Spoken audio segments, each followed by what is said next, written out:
everybody, what's up? Couple things right out of the gate. Let me first of all check. Sound should be good. Okay. If you notice, I don't know what's going on with my camera. There's like a little bit of like it's almost like Zach said, it looks like you're at the wrong shutter speed. And I was like, no, I checked that. I don't know what's going on. But I was gonna look through the settings while we get started here, get everybody into the room. Let's see, preferences, go to video. It might be like a frame rate issue as well, but I don't know where, like there's no frame rate in Ecamm that I can find. So I do not know. Oh, frame rate 24 frames per second, 30 frames per second. Test. I don't even know if it would set 30. It's I don't even know what so frame rate. Is it our DSLRs are like, well, they're not DSLRs anymore. Like mirrorless, is that a 24 FPS by default, or is it 30 by default? Does anybody know? I haven't checked in a while. It's really annoying to take my camera off the mount, so I'm not gonna touch it, but I gotta figure out what's going on because it's a little choppy. You look like you're at about 60 frames per second. Yeah, I don't know what's going on with it. Okay. Anyway, just that's a problem. It's an ongoing issue. I'm trying to figure it out. It came out of nowhere. Everything was smooth as butter. I haven't changed anything. I haven't touched anything. So it's just, you know, problems. Let me move these monitors here. Okay. All right. So what we're doing today is we're talking about new workflows. We're looking at the new Etch website, which I'm really excited about. The Etch website has needed I'll tell you the story of the Etch website. So right when Etch became viable as a tool, like you could build sites with it, but it was still missing a lot of features and such. The Etch website was one of the first things that I built. And I just never touched it after that. Like, Etch kept getting better. And then I was like, we really need, and then I was like, I need to figure out, because here's what I could have done. I could have built like a page builder website the way everybody else builds a page builder website. And you just talk about the features and you take, it's like, okay, here's our styling panel. Oh, here's our this, here's our that. And I like, okay, I guess whatever. It's nothing special. And the narrative is very important as well. Like, how are you going to talk about the tool? And it's kind of like the why behind the features. Like if you have a thoughtful product, you have to explain why it works the way that it does. It's not just a feature show. So I didn't really have an idea for how to present everything, and thus I just did nothing. It's like, I don't want to just do some basic bitch stuff like everybody else. And so I did nothing, essentially. And then more recently, I got serious about it. And I was like, all right, we need to get something up. Like it can't just sit there the way it is. It's got to have something going on. So I use this new workflow, and I'll kind of walk you through the workflow, what it looks like, what it entails, maybe how to start experimenting with it yourself. We'll do some Q&A. I'll show you some other things about the workflow. We'll talk about AI inside Etch, AI outside of Etch. We also have a video to look at from a Webflow guy talking about AI and the problems Webflow is having with keeping up with how the market is shifting. There's a lot to discuss, and it's going to be very good. It's going to be very fun, entertaining, educational, as always. Let's say hi to some people. We got Carl in the house. Crack is here. The lighting has stayed consistent, so I don't think it's that. Okay, Suzanne is in the house. We got Andre. We got Nick. Vince, Tux, David Robertson, photography. Yeah, frame rate set in the camera, but then your software also tells you, like, lets you select the frame rate, and they're supposed to match. Okay, ask Claude to fix it. I think that's outside the scope. Yeah, 24. I think my camera's on 24. And Ecamm is on 30. Now, but I don't think that little bit of a difference would cause as much of the issue as we're seeing, you know? We got Curtis in the house, Striped Goat. Melanie, welcome Melanie, and Marcel. Marcel's already pumping the questions through, yep. Hashtag Q if you have questions, hashtag demo if you want to see a demo.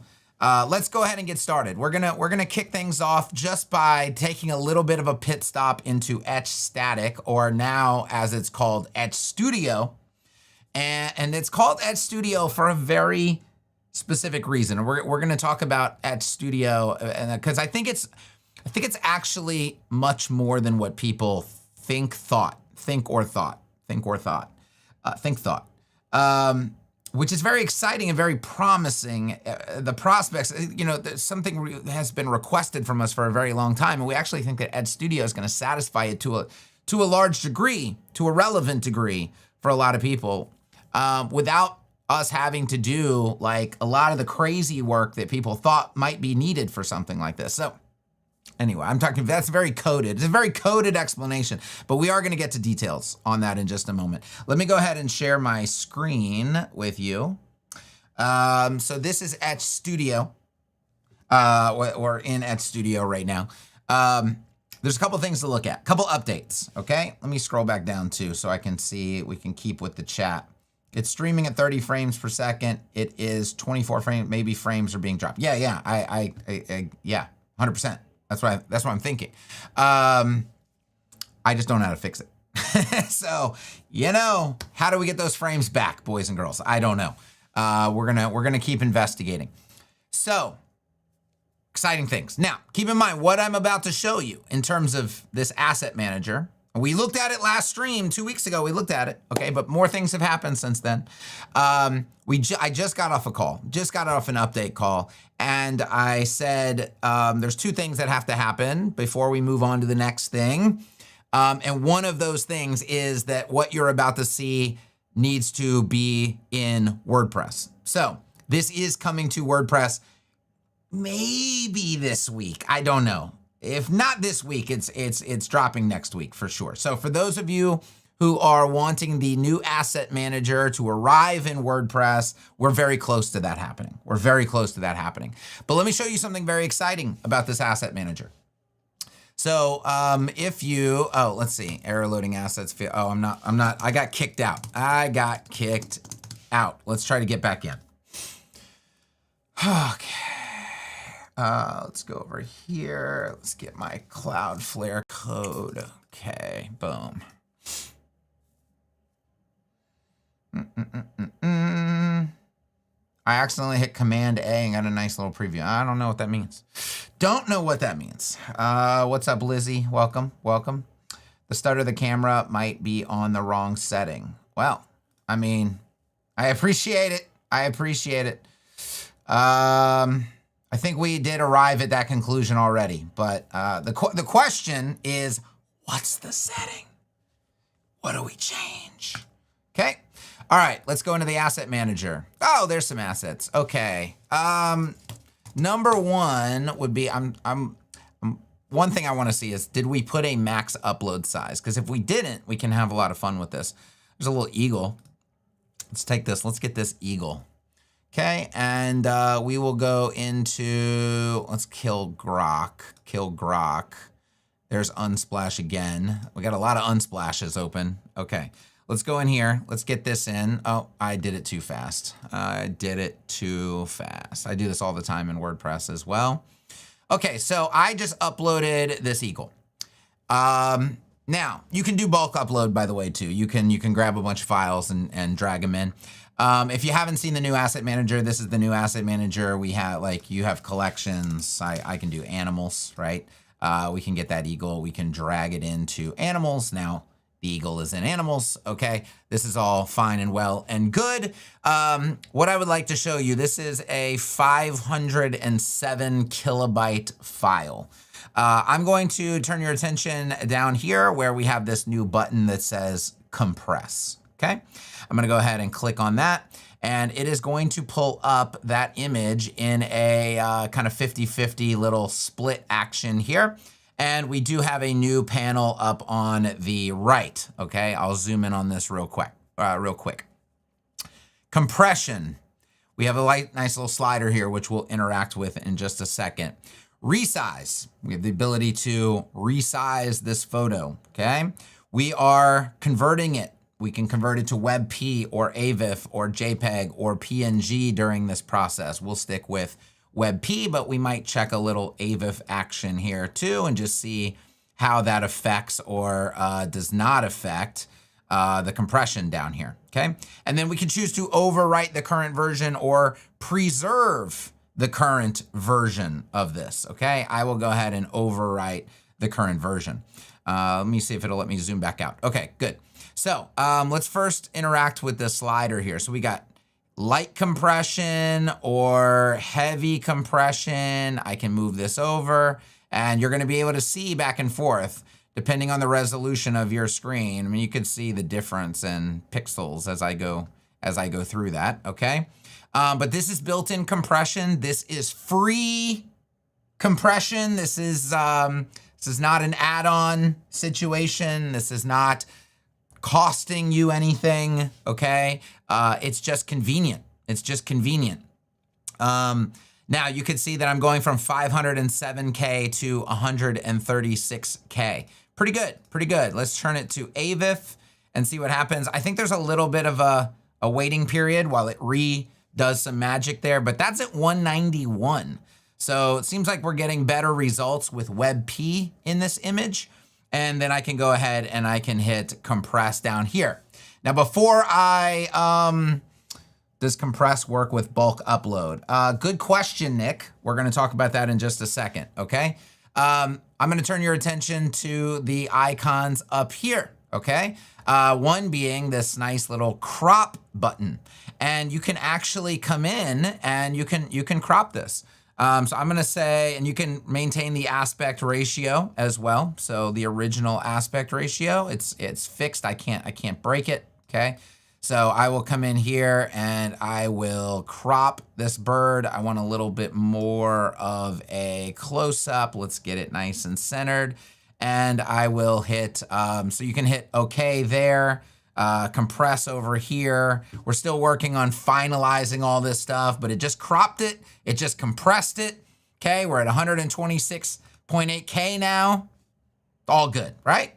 Just very, very, very, you know, pretty nice, pretty easy. And to answer Nick's question, yes. So I mentioned two things have to happen before we can move on to the next step of Etch Studio, which I'll also show you in just a second. One is bulk image compression. So you can already bulk select. So you could just select all of these.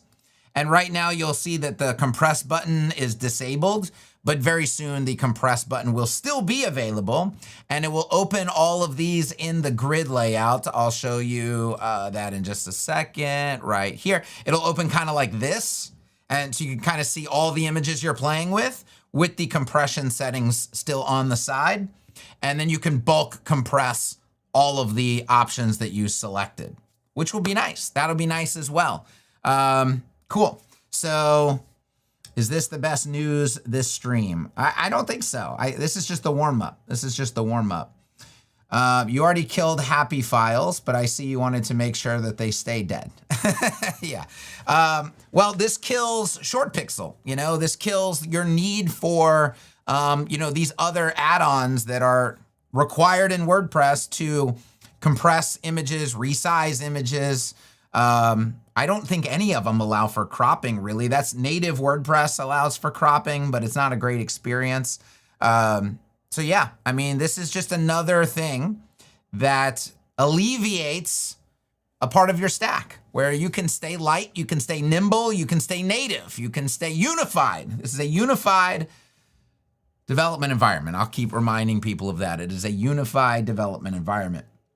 I don't want to have to like stop what I'm doing and go to the WordPress media library, which already sucks, and or go to Happy Files, or go to Short Pixel, or go to I don't want to, or Squoosh, you know, or Squish. I've talked about all the squishes, the squooshes, the squashes. I got squash down here. I got squoosh over there. I just want to be able to squish natively. You know what I'm saying? So that's good, right? That's good. We feel that's good. I feel that's good.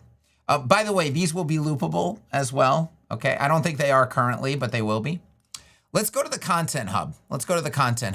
So one thing you'll see here that is new in Etch Studio, this is not groundbreaking stuff, but it is important. It is important to be able to have. Services, I can create another page, and I can now publish statically multi-page websites. So the very, very first iteration of static was just one page. That's it. That's all you could do. You couldn't even create other pages. You can now, in fact, create other pages. Now, the reason that it is called Etch Studio instead of Etch Static, and I mentioned this many times, that the word Etch Static, like static, is very confusing. And it actually, in people's minds, they didn't understand, like, to them, it was just like, okay, I might use that from time to time, but it seems like it's going to be very limited because it's static. It's static after all, you know? And even I didn't really know the full range of possibilities that we would have with Etch Static because I too thought that, well, it's going to be static. But the way we decided to deploy it, it is actually deployed against a database, right?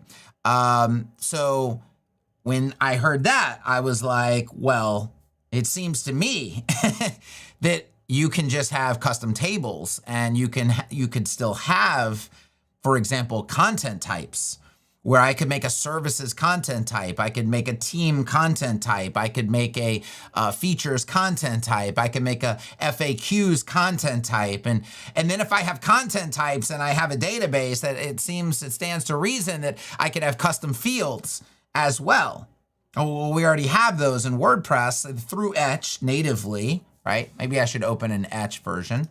Oh, there's the new website. Well, look at that. Okay, we'll get to that in just a second. Let me open the Content Hub. I got some custom post types. That's a bad name for them. Workflows, features, facts, platforms, testimonials. Okay. Imagine now, so in Etch Studio, you go into Etch Studio and you have content types, which are custom post types, but they're called content types because we name things appropriately in our ecosystem. And then you have custom fields, and you have taxonomies, and you have loops and logic, feeling pretty CMS-y, and media management. It's feeling a little CMS-y, you know? It's not reinventing WordPress or anything, but we could call it like a light CMS.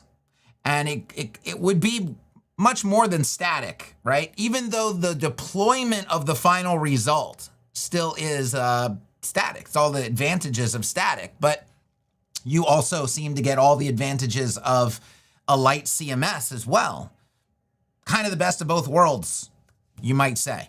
That's kind of what we're looking at right now. That's what we're working on right now. And that's not to say, like, and I feel like I have to put this caveat out there all the time, like that you would never use WordPress ever again or anything like that. There would still be advantages to the WordPress side, but for a lot of projects, this is the key that we're learning here is that most agencies, like 60%, 70%, 80% of the sites that they do don't have to be on WordPress. The paradigm was always just, you know, WordPress is easy. It's one-click deploy. I've got a blueprint. You know, I just bang, bang, bang. There's a WordPress site, and I just do my workflow. But we also know how many headaches come with it. You know, security headaches, maintenance headaches, auto update headaches, the interface, WP admin headaches, just headache after headache, plugin nightmares. Okay, all those things. I mean, what if you could have pages, content types, custom fields, dynamic data, loops and logic, media management, and not have to worry about WordPress? I mean, and it's in a development environment that you already know and love. And when you need to do WordPress sites, you're still in the same development environment. It's all the same. It's all the same. You're just kind of choosing, okay, for this project. It's not like your WordPress and Etch, and then when you want a static website, you have to go to Astro or something. Now you're in a completely different workflow. You're in a completely different space, completely different architecture, completely different everything. Why not just go from Etch WordPress to Etch Static, Etch Studio, Etch whatever? You're just same thing. It's the same workflow, same interface, same everything. Just a different destination for the final result. That's kind of what we're looking at here. So yeah, don't get hung up on static because it's not going to be fully static. Right? You're going to be able to like do the vast majority of stuff that you would do in WordPress, just without the baggage, you know, and the weight and the headaches and the nightmares. Okay. By the way, and that's like the sites that you would build in Edge Studio. Somebody said, only problem for me is that GridPane only supports WordPress. So our first destination is Cloudflare. And the good thing about that is that most of the sites you build, you could literally host them for free. Practically, like, literally free, but even, you know, to a large degree, even, you know, more complex sites, unless you're getting just, you know, unless it's a super popular website or something. But I mean, we're talking about like, this changes the hosting paradigm, cost paradigm, maintenance paradigm, like, you know, a lot of stuff shifting here. When do you need WP if we have Etch CMS? I mean, it would be like heavy content sites. Like, I wouldn't go to Edge Studio to build like a newspaper type site, you know, where you're gonna have 5,000 posts and 80 taxonomy like categories and blah blah blah blah blah. Like, I don't know. I probably wouldn't go that route. I mean, there's gonna definitely be there's still gonna be heavy use cases for WordPress, but we don't have to live in an either or scenario. We get to live in a just choose the one that fits that project the best. And then think about this, because it's the same platform, the same language, the same workflow, the same everything. If you start out in Edge Studio and at some point you decide, I really need that to be a WordPress site, you might just be able to click a button. And voila, it's a WordPress site. And vice versa. You start out with WordPress, and you're like, fuck, this thing's not that like extensive. We want to host this statically. We'd love to host this for free. Get this shit off WordPress. You might just be able to click a button and voila, it's in Edge Studio, you know, because it's the same underlying architecture, language, workflow, everything. Interface, everything's the same, right? So, you know, they could just kind of be able to slide back and forth. So that's cool too. You know, no promises. I don't know. Like, we're not there yet, but it seems to me that that's not that big of a deal. Okay. I'll get to all the questions. Don't worry. Just make sure they have #Q. I really wish there was a mix between Etch and M-. Well, M- is trash. Let's just start there. 2 is, at least right now, I think it's trash. I just don't think you need it. That's the thing. You don't need a this. I'm pretty sure this would do everything M- does. You know what I'm saying? So I just don't see why you would need that third layer. It's just use Etch. Let's go ahead and let's look at the new Etch website. How about let's get some tabs under control here. Let me pull up my notes too. Did I talk about the things I want to talk about? Cropping, compression, multi-page, studio. Okay, let's get into how I'm working these days. How is Kevin working these days? Because my workflow has shifted. Now, I will update everybody real quick. Oh, by the way, there will be, don't forget about, this is for WordPress and Studio. There's going to be a marketplace inside of Etch. Let me go back here real quick. So you got Content Hub, Style Manager, Asset Manager, Loop Manager, which, by the way, let me just tell everybody, okay, I had to talk with the team, Reinhardt specifically. I did a whole new UI for the Loop Manager. Did I show you guys that on a stream, or was that on some other thing that I showed it? No, I showed everybody in the community, I think. Yeah, I didn't show it on the stream. I don't think. I could show it on the stream. I don't know. I don't want to worry about it. Anyway, I did all this thinking and work around Loop Manager V2. And we'll just pull this up. So I got to get to the WordPress version. So everybody remembers what it looks like. So you've got, the configuration over here. You've got the output preview over here. You've got this panel, this panel. It's not great. The one I came up with, this was just V1. I mean, this was just V1. We weren't like, we were just trying to get something out the door, right?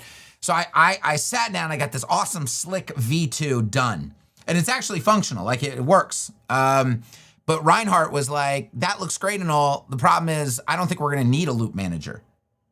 And I was like, well, come again? And he's like, well, we should just switch to this new data architecture that Svelte provides.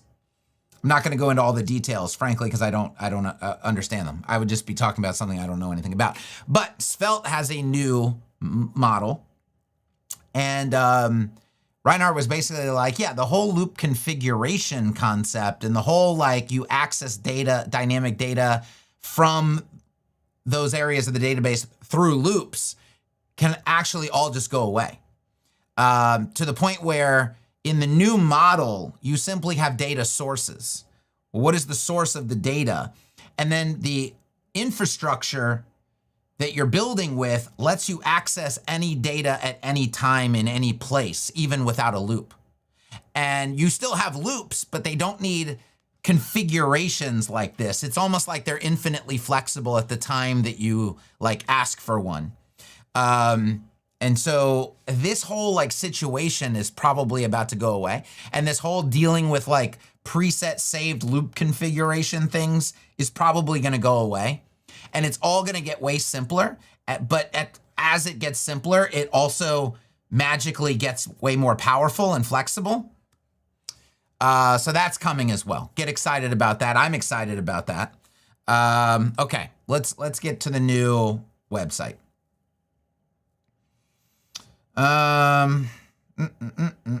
Okay, so I'll go through some of the things. We'll just take a look at it together, and then I'll go behind the scenes a little bit, and then I'll kind of show you the process that I've been working through to build it. Not just to build it, first to wireframe it, then to design it, then to build it. Okay, so we'll start with the header up here. This is actually now I'm testing out. It's the battle of the mega menus. I've got Nick's mega menu plugin, and I got Kraka's mega menu plugin. Right now, Nick's is live, but I've got Kraka's as well that I'm going to be taking a look at. We're going to battle it out. We're going to see which one I go with. I don't know if I'm going to tell anybody which one I go with, but because I don't want to play, I don't want to steer people in any direction. I think they're probably both very, very fantastic products. But I am using a third party mega menu plugin. Anyway, this is Nick's right now. And I'm just doing very simple things. I'm not really doing a mega menu, but it does have the scroll behaviors out of the box, the sticky behavior, it disappears on scroll, but when you scroll back up, it reappears, that kind of stuff that, nobody wants to have to hassle with, right? So that's the header situation. It is in overlay mode. I have the automatic CSS doing the content offset. I am finding that almost everything I do these days is component based. It's almost everything is a component. I'll show you in the builder. You'll see how heavy it is on components. Components are an absolute lifesaver. So we'll scroll down here. Here is the main kind of initial presentation that you get. And I came up with the idea that it should have this spotlight effect where people are they can't see. It's a little too dim. They're I can't see. Oh, and then it highlights the area that is kind of being targeted with these overlay little cards here. Okay, and this nice and smoothly attaches to the mouse. Okay, so you get a nice little spotlight effect that kind of reveals parts of the interface as you go through it, kind of with a real page being built back there, which, by the way, I'll show you. There's a couple of these throughout the site, and these were 100% done with AI, in Etch. First in a design tool in Claude Design, and then I just literally I have a prompt where I was like, here's what I want you to do. Claude Design, here's what I want you to do. I only want you to ever design the hero section and the section below it. That's it. Don't do any other work. And then I'm just gonna feed you types of businesses and you feed me designs, and then I just screenshot it real quick and I paste it into Etch Intelligence, and Etch Intelligence builds it real quick, and then I screenshot the whole interface, and then that's where all these screenshots came from. I didn't actually like build all these sites. That was not part of the work because nobody wants to do that. It's chump, like what? It's not a real website. It's just a mock-up, you know? So, okay. Anyway, let's move on. Got this nice little strip right here. Going through some talking points. We got some testimonials, little bento style grid. We got this card as a featured version and the others are not featured. This divider is fucking sick. I love it. It's a parallax divider. It's a parallax divider, and it does some really cool things. When it's not parallaxing, it's pulsing. But I think it's a really slick divider. We got another large interface view right here. This is another site that I whipped up in about 18 seconds inside the builder. Then we come down here. We got some, got to talk about, you know, the cons of page builders, the cons of AI harnesses, how Etch is kind of the best of both worlds, okay? And then the whole point of this is a shift in thinking. You know, we used to, it's very important to bucket people, as I say, which is segmentation, understanding who am I talking to at the current time on the current page, and getting people to the right place, getting people to a narrative that applies to them. And the buckets used to be, you know, back in the day in the traditional workflow, you needed to know, before you talk to somebody about development, you needed to know, is this person a beginner? Is this person an intermediate? Is this person a pro? Okay, those were like the three buckets. And so if you were a beginner, we're gonna talk to you about beginner type things. Here's how Etch would help a beginner. And if you're an intermediate, we're gonna talk to you a different way. And we're gonna say, okay, you're an intermediate, you probably use a lot of page builders, you know, probably spend all your time in page builders, but maybe in basic bitch page builders, you know, the Fisher Price page builders. So we're gonna talk to you a different way, you know? Oh, you're a pro. Oh, we're definitely gonna talk to you a different way, you know? But I'm actually completely shifting that. And now it's going to be just tell me how you prefer to work. Because we know you're doing this AI stuff, okay? So just tell me how you prefer to work. Are you a AI first, AI everything, prompt queen type? You know, no hate, okay? No hate. We serve prompt queens too, it's cool. Are you that? Because I'm gonna talk to you a different way. Or are you, hey, Kevin, I want to do most of this myself. I want to stay in full control, but I don't want to do the grunt work. Okay, I don't want to do the chump work. I want an AI assist workflow. When I want something quick, I want it done by AI, you know, like, and I'm going to give you some prime examples of how I do this, because I actually do an AI assist workflow. But literally, I want people to just tell us, which workflow do you prefer, okay? And by the way, the AI assist could be like no AI. Like it could be like the very minimal AI to no AI but we don't think many people are living that life anymore. So there's some level of it happening. And the question is, what level do you want? And you can choose the level of AI that you want inside of Etch, or you could just go balls to the wall. Like, I want AI to do everything for me. Let's rock and roll. Okay. And by the way, even though you're saying I want AI to do everything, we're going to talk to you about this. This is a heavily fine-tuned AI. Okay. We are making it as anti-slop as it can possibly be, which, you know, you get a lot of benefits. You get really good outcomes. But anyway, this is the new segmentation. It's not beginner, intermediate, advanced. It's AI first or AI assisted. Which workflow fits you the best, okay? Okay, let's go back up. So this is kind of the home page. Now let's go to the workflows. I don't think these are actually linked up. I think they might be linked up here. So let's go to the AI first, okay? Are these linked up? I don't know if these are linked up. Okay, we'll have to go from the back end here. I mean, you could go from inside Etch as well. You can just go to the Content Hub, you go to Workflows, here's AI Assist, okay? Yeah, we can do AI Assist first. I think both of these pages are done. Let me go to the front end now. Okay, let's kill that. Let's kill this. Okay, front end, boom. Okay, so here we are on the AI Assist page. Do all the parts you love while AI handles the grunt work. I think it's a pretty simple heading, right? It's a pretty simple, straightforward headline. Like that's kind of what people want. It's what I want. I'm the AI assist guy. I'm not the full AI. So this kind of speaks to me. I do want to do certain parts of it. I like the work that I do.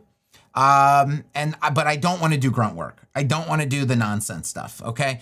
And so I built this is a component that I built. It's a little chat component, and you'll love to see how this works behind the scenes. It's fantastic. This actually animates as well with automatic CSS, with our new effects. And these are CSS only effects, no library, no dependencies, pure CSS. So that's pretty nice, right? And it gives you an example of something that I consider to be grunt work. Hey, my client gave me a CSV file for their team directory. Make it a custom post type, add field for each column, and input all the data for me. I showed that in real life. This works. I showed that on the last stream, previous WDD live, okay? And it'll literally do it. It'll put all the data in. It'll do everything for you. It's fantastic. Then it'll build the loop for you. And then if you want it to build a section, it'll actually build the section. Okay, so we'll get this down here. A better AI experience. So we talk about Etch knows how you prefer to work. It uses your design system. It tokenizes critical styling. It uses semantic HTML. It organizes your structure panel, blah, blah, blah. Targeted editing with add to AI context. Get a little screenshot there. Okay, you never get stuck. I'm gonna show you some of these things in real life as we go through this. Here's that component again. Look at that. Look at that. And it'll animate it into existence right there too. Okay, yeah, blah, blah, blah. Now we say, where do you want to publish to? You know, if that's the workflow you like, okay, where do you want to publish to? Etch in WordPress, Etch in the cloud, Etch Studio, you know? So we're starting to present the options for publishing now. Okay, good. All right, let's look at the next one. So let's go to Content Hub. Let's look at AI first, okay? All right, I think I've got this one working. Yeah. Prompt your way from blank canvas to published site, right? And you're seeing a different little chat model up here, okay? This still needs to be finished and finalized, I think, but you're seeing some different content in here, right? No more reprompt roulette. Just click on the thing and change it. This is a big advantage of AI first in Etch versus AI first in Cursor or Claude Code or any of the other AI harnesses, right? You're stuck with reprompt roulette in those interfaces. In Etch, you can see everything that you're doing. You just click on it and change it, and you just move on with your life. Okay, and here we change to AI first. Maybe you don't want to use Etch Intelligence inside Etch. Maybe you want to use any harness, any model. We're introducing that concept here, okay? All right, let's go to platforms. Did I link these up? I think I linked these up. So here's Etch WordPress, for example. Ooh, what do we have here? We have like an exploded view, okay? Built this, whip this up. This is the kind of thing where I came up with the concept of, hey, I kind of want to do an exploded view of the interface here, but I don't want to fuck around with like getting all these transforms correct, getting the float animations correct, getting the interaction with the mouse cursor correct. I don't want to do that shit. Who the fuck wants to do that? I just like the concept. I got the concept in my head of what I want to do. So I took all the screenshots, right? I put them in the DOM, and then I went to AI. I was like, here's my DOM. Now I spent entirely too long on this. It still took a bunch of time because it tried to fuck around. It gave me some stuff back. I was like, I don't think that's the best way. So I had to continue. We had to have a little conversation. We had to have a little side chat. And it did take entirely too long, but I do kind of like how it came out. It also scales, I believe. Yeah. So it will kind of behave. I let it overflow here, okay? Because I didn't want to, I still want it to be big. Like the whole thing, I want it to be like in your face, like consume a large part of the screen. But then when it switches, it scales perfectly. It's like perfect scaling. Like the experience will stay the experience. That was done with a bunch of container queries, the new container query units. A lot of, and this was stuff that, you know, AI obviously didn't try to spit back. Where I was like, no, you know, I think what we want to do. This is where knowledge comes into play. It's like, I think what we want to do here is we want to use container queries for this. And we probably want to use the new container query units. And that way, everything. And then, of course, it gasses you up and it's like, that's the best idea I've heard all week. Let's do that, you know? So it's fun. Like, you know, because AI, it'll always tell you you're brilliant. Even when you're retarded. But, it, you know, that's the problem. It's a little bit of a coin flip. Okay. You never really know if you're on the right track with AI. It'll always tell you you are. You never really know for sure. Okay, you build an Etch, clients edit in Gutenberg. Obviously a main point that we're trying to get across here. So we've got Etch over here. Oh my God, we've got an exact replica in Gutenberg. And that is not just screenshot magic, my friends. That is literally, you know, when I had AI build this in Etch, it did just exist in Gutenberg because that's how Etch works. And I just literally took a screenshot there as well. This is live. This is real. This was real. There we go. Okay. We've got more. Okay. Native template management, manage post pages, CPTs, taxonomies, custom fields, and more. Upload and manage media and collections, create blocks without touching Gutenberg, blah, blah, blah, blah, blah. Okay. We got another little testimonial section here. Clearly, we still need testimonial content in here. Guys, this is only 2 days of working, 2 to 3 days of putting stuff together, okay? Got a new little CTA going on down here. Let's go to our pricing. Got platforms and plans. This was a component from the patterns library where we got a little switcher to go back and forth. This is not the real pricing. Don't worry about it, okay? Oh, this table. Who the fuck wants to build a table? You understand me? Like, nobody. The answer is nobody. So I had AI whip that up. I converted it into a component, really cool component, okay, behind the scenes that I'll show you. Yeah, like, okay, shows you kind of the pros and cons of each. This was just a pattern in the patterns library. Toss that in. This is a very like mix and matchy type workflow that I'm doing these days, right? I got some pre-made components over here that I love, you know, get a Nick mega menu or a crack a mega menu, drop that in. Got a patterns library, there's an FAQ section. FAQs don't need to be crazy, okay? Let's just throw in what we got, what works, okay? Then I need AI to whip up this thing that's super special, I don't know. It's pulling from different areas, mixing and matching, using all the resources available to you. Some things I do in Etch Intelligence. Some things might be done in Cursor. Some, you know, and the site just kind of just comes together really fast. Let's go to the About page. Let's go to the About page. Here's a concept that I had that it was partly me, partly AI. That's the thing. And you don't really know what was done by AI because nothing was really fully ever done by AI. Like it's just AI assisted. There's a lot of assistance going on, but also a lot of, you know, human creativity going on as well, for example, okay? Stripe Go says hybrid workflow is where it's at. Yeah, I fully agree. Which page is stronger than the home page? I don't know. The exploded view, is that the one you were talking about? By the way, give me context, because if you say this, you know, remember, 1, there's a delay. 2, I don't see the comment for like 20 minutes because I'm talking too much, you know. So always say like, this thing was better than this thing or something like that. Then I know what you're actually talking about. Okay, let me just check on the chat real quick, see if we're all hanging in there. The mic. Okay. Is that hero I made as a pattern? I don't know. Does that studio provide? It's so hard to catch up on the chat and know what everybody is talking about. So Nick doesn't like the spotlight effect. I've gotten tremendous positive feedback on the spotlight effect. So I don't know. It might just be a personal thing, you know, might just be a personal thing. Okay. So, I mean, this is pretty, I thought this was pretty dope. I needed a way to visualize, like, you know, I think most people would just put another interface comparison. Actually, when I asked AI how to narrate this or how to communicate it, it was like, well, you just put these two screenshots side by side and that's your comparison. And I was like, nah, that's not going to work out. So basically, I was like, why don't we do the concept of a Venn diagram?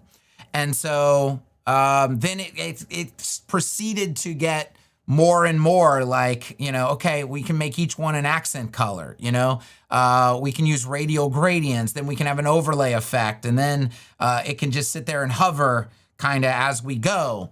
So I think this does a pretty good job of communicating that etch is the kind of the intersection of all these things. Then we come down. This page is still heavily in progress. Still a lot of work to do there. What else have we not? I think we've looked at kind of everything. So we should go behind the scenes now. We should go behind the scenes. What does all of this look like on mobile? Well, I mean, most of it should be, fine out of the box. This also uses container query units and container queries. So notice it scales like pretty perfectly all the way down to there. I mean, everything's still in its spot. The overlaps are still now I did a lot of this. AI was trying to use a bunch of magic numbers and shit. And I was like, nah, this needs to be, I'm not the best at math, but this needs to have some math going on. Okay. So I had to kind of take over and really, clean this up. So, but it got like a bulk of the work done. It handled all of the JS related stuff. It handled nobody wants to do all that. If you look at the JS for it, I look at it and I'm like, nobody wanted to write that. No, just let Claude do it, Let Opus do it. Are the Etch for WordPress license holder have to pay for Etch Studio? Well, yeah, it depends on there are direct costs to us for Etch Studio. We've kind of had this conversation before, right? And we didn't sell you Etch Studio. We sold you Etch for WordPress. But there literally is a direct cost to us for running Etch Studio. So yeah, it can't just be, Kevin's charity or something like that. Are you going to share those components in Etch patterns? That's the thing, how many people need this exact Venn diagram kind of thing? I don't know. I don't know if it's worth sharing. I can't share the exploded view of the thing because that only works for our interface. These are built, and this is, I think, one of the key differences here. Okay, if you want a creative site, you have to branch outside of the everyday mixed, share-based kind of patterns. And think about how do we communicate, and this is what people still get paid for, by the way. This is what AI still struggles with, is how to creatively come up with these concepts, because I told you what AI tried to give me, and then I had to be I had to kind of come up with my own concept for it, and then use AI to help me bring that concept to life, but it never offered this as the concept, It didn't offer the exploded view of the interface as the concept for that other page. It didn't offer the spotlight effect here as the concept. It didn't offer a lot of these things. A human had to sit down, me, and be like, all right, how do I want to present this? Okay, let's go a little bit behind the scenes. So what I did, here's the start of it. It started in Cursor. It started with wireframing because I still think it's very important to start with wireframing. And so I came in here in the Etch code base because to me, it's better if the LLM that I'm working with has access to the actual application we're trying to market with the website, okay? So I just did it inside of here. I was using Opus 4.8, if anybody cares about the model. I used Fable for a couple screens right before Fable got ripped out of our hands. But most of this was done with Opus. So if you're wondering, was Opus capable of some of this? Yeah, we'll talk about, how we got to where we got to. So I started by giving it the, hey, I need wireframes, blah, blah, blah. And I said, I want the wireframes to exist in paper. So this was the first time that I used paper because I realized, and I think everybody is realizing, if AI produces something, I don't want to live the life where I just continue to reprompt and it continues to rewrite code and all this other stuff. And then Figma felt a little bit heavy to me, and I wanted to try paper. And all I wanted paper for was, can I just shuffle a section around? Can I just change some text on the canvas once it puts text on the canvas? Can I just do some basic stuff myself? Because I do really still feel like I don't want to be beholden to the prompts. I don't want, if I can just click on it and change it, let me just click on it and change it. So that's where paper came in. So let me get paper out here. Okay, so here's paper, and here's the wireframes that it started to come up with. Now, I talked to it about the narrative of each page. I talked to it about what's important versus what's not important, for example. Oh, that note just reminded me, we have to watch a video together in just a second. In fact, let's pause. Let's watch that video before I forget. It's a very important video. It's only 5 minutes long. It's insanely important that we watch this video together. So I'm gonna go over here. I need you guys to let me know if audio is working, okay? So let's go. I've been wanting to make this video. Oh, I can already tell you it's not. Okay, let me do this real quick. Main Sarah's for a while to talk about the current frustrating state of Webflow versus. Okay, can you guys hear that? Now I need to wait 20 seconds for the results to come in. But let me know if that audio is working cleanly for you. And I think I can turn it up if it's low, but it shouldn't really be low. AI. It's probably this one. Every couple of weeks, people are. Okay, good. Okay, let's watch this together. And this is, I don't know a lot about this guy. I think he's a big Webflow guy.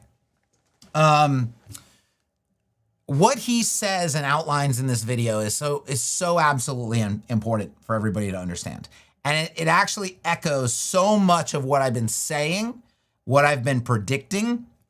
And I think if you guys go back and look at my track record since like 2019, I've been pretty on point with like, hey guys, this is what's about to happen.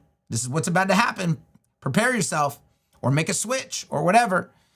And then there's the detractors, obviously, who like go back to Oxygen. When Oxygen did its thing, and I was like, guys, I see the writing on the wall. Okay, the writing on the wall says that Oxygen is dead, and we got it. If you wanna stay relevant, you got to be on the next thing.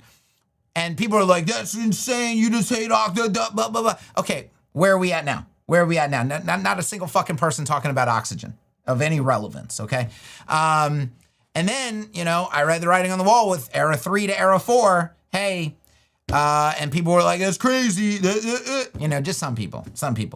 That's how I'm at. That's how they sound when they're talking. I know you guys probably hear their real voice. I hear, that's what I hear. That's what they sound like to me, based on what they're saying. So anyway, I will say, this time that we're living in right now, the hardest time to predict anything. But even so, what I have talked about so far seems to be coming to fruition. And that's kind of confirmed in this video. So one thing I said was traditional page builders, Webflow, Elementor, Bricks, all these traditional, they don't speak the language of web design. What is their fundamental flaw?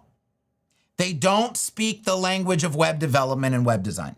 They speak their own proprietary language. Why do they speak their own proprietary language? Because they were not designed for development work. They were designed for pointy, clicky, beginner level work. That's been a fundamental truth and reality. I know everybody wants to get their feelings hurt, okay? We got a lot of people all up in their feelings. Been there for a while, all right? It's just truth. It's just the reality. You literally can't argue with it, okay? And so what did I say? I said in the era of AI, they're gonna have a lot of problems because AI speaks web development. AI speaks HTML, it speaks CSS, it speaks JavaScript, it doesn't speak Elementor, it doesn't speak Webflow, it doesn't speak Bricks, okay? It knows the language of web design, it doesn't know these proprietary systems that are out here. Okay, keep that in mind that was one thing I said. I said they're going to be very difficult. They're going to find themselves in a very tough place. Webflow is finding itself in a very tough place. I also said another big thing.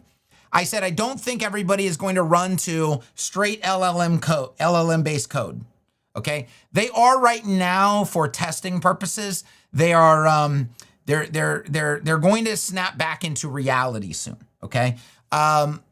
People are going to want LLMs to produce whatever level they want it to produce, but having an interface that is interactive, a page builder-esque interface where you can still click on things, manipulate things, that's going to be very, very important, insanely important. Also, if components are being created, right?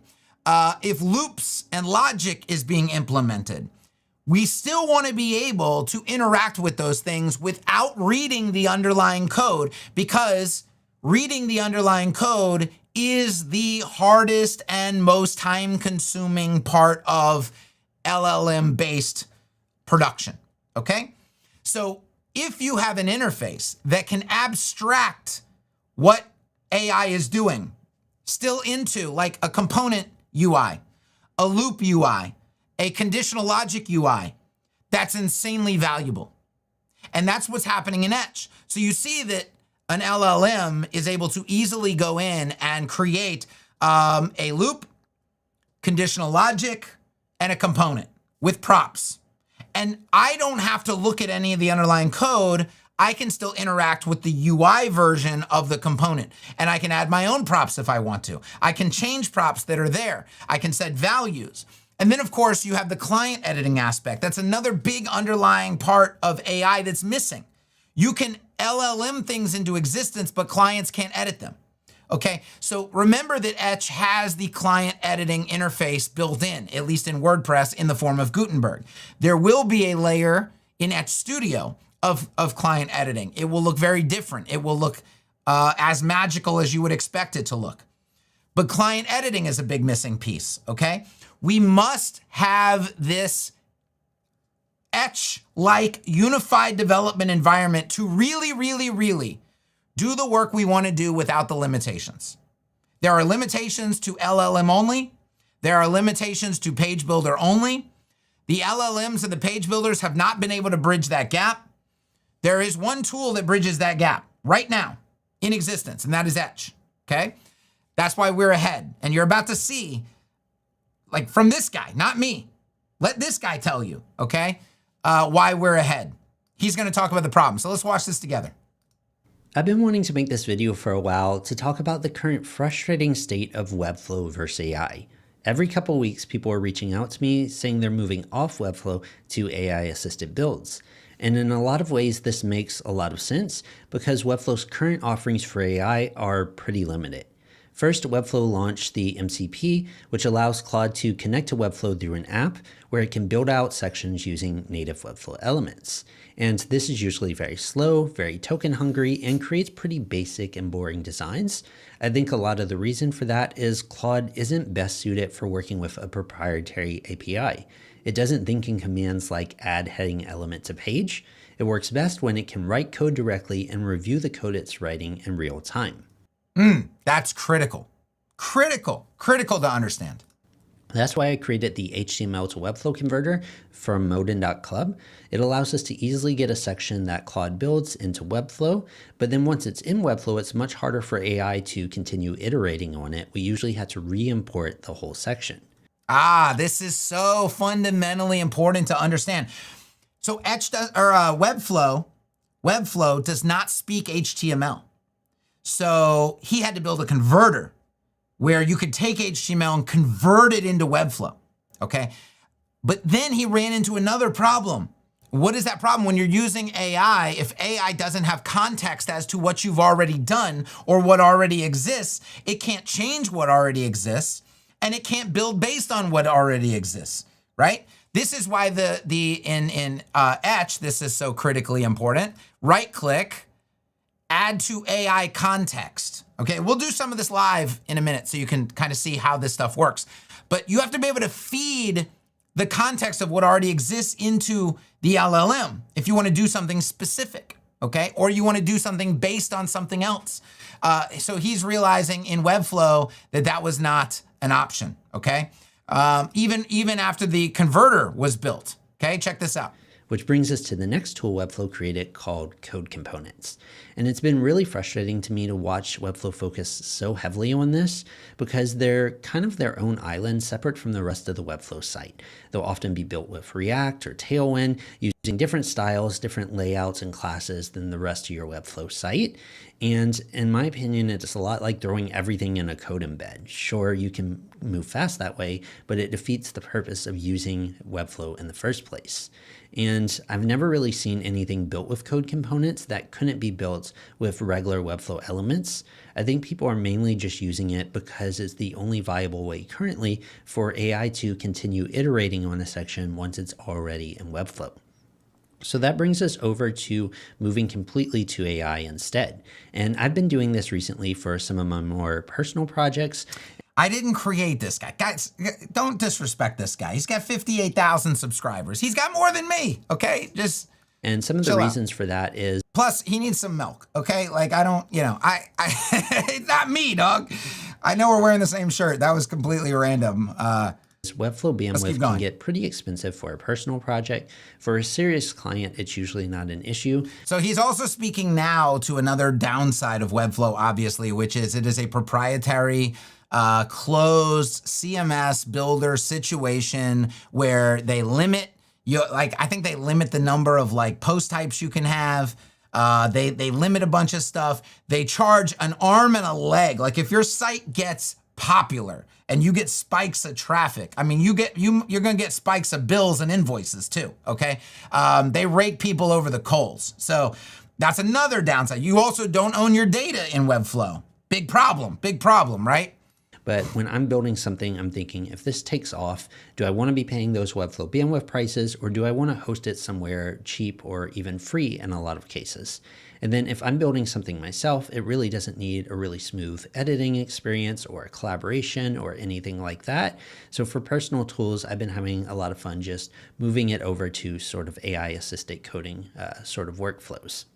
And I think it's important to know both workflows, and I'll probably be focusing on a mixture of both in my tutorials. He's talking about a Webflow workflow and then a non-Webflow workflow, right? This is not the paradigm we have to talk about in Etch anymore, because in Etch, you can go Etch for WordPress, or you can go Etch Studio, and you're still in Etch. You're never and you could do it through Cursor if you want to do it, but you don't have to. Right? You could do it all via Etch Intelligence. So it's literally with Etch, you're picking your poison here, and it's perfectly matching your preferences without having to switch to different architectures, different, like completely different workflows. It's nothing proprietary. So I think it is important to know some of those workflows, but I wouldn't be using those for client projects currently. And some of the reasons for that is I've looked into alternatives like Sanity CMS, which allows clients to sort of drag and drop sections and reorder them, but it's nowhere near as capable as Webflow's current build mode, where we have variants, we have props and slots, and all of variants and props and slots and that. See, he's now talking about the value of, let me get a better freeze frame for him. The feature. I got you, bro. Okay. I'm looking out for our boy. Okay. So components, super important, right? Especially as those map over to the client editing experience. Components are very important for the client editing experience. So if you're not able to create components still, or your components just exist as random svelte code or whatever other language the LLM randomly decided to use, that's a big downside. It's a big downside. Big plus for doing this in Etch, where you have components, you understand how to manipulate, how to operate, okay? Loops, logic, all the stuff that we talked about. Needed to build a really strong design system. I think Webflow sort of nailed that in an area that no. Andre says, have you recommended him Etch? No, you guys need to do that. Like literally, Etch is perfect for this man. Somebody reach out. Y'all gotta ping the boy and tell him what's up, okay? Don't make me do all the work. I'm busy enough, okay? Here we go. other builder I've seen has really sort of accomplished that yet.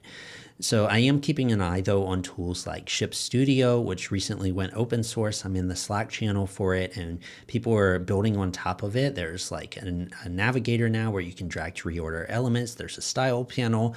They're trying to come up with new shit. They don't know Etch is just sitting here waiting for them, right? He's like excited about a structure panel, you know? And he said a style panel. Nah, you don't want to go down. We already figured you don't want to go down that route. That's not the future. You're building the past, my boy. You're actively building the past. That's not a good look. All right, let's keep going. We're almost done. Editing, I think, is so important because moving to coding has made me realize the value of a visual editor, being able to just quickly visually tweak what you need, not having to hunt for certain things in the code. I think there's a lot of value to that. And we're on the same page. You see this? This is the conclusion that I think most people are going to come to. Waiting for a tool to evolve in that area where we can work with both. Either Webflow evolves, where the workflow of working with AI is smoother there, or a new tool emerges that is better suited for working with AI.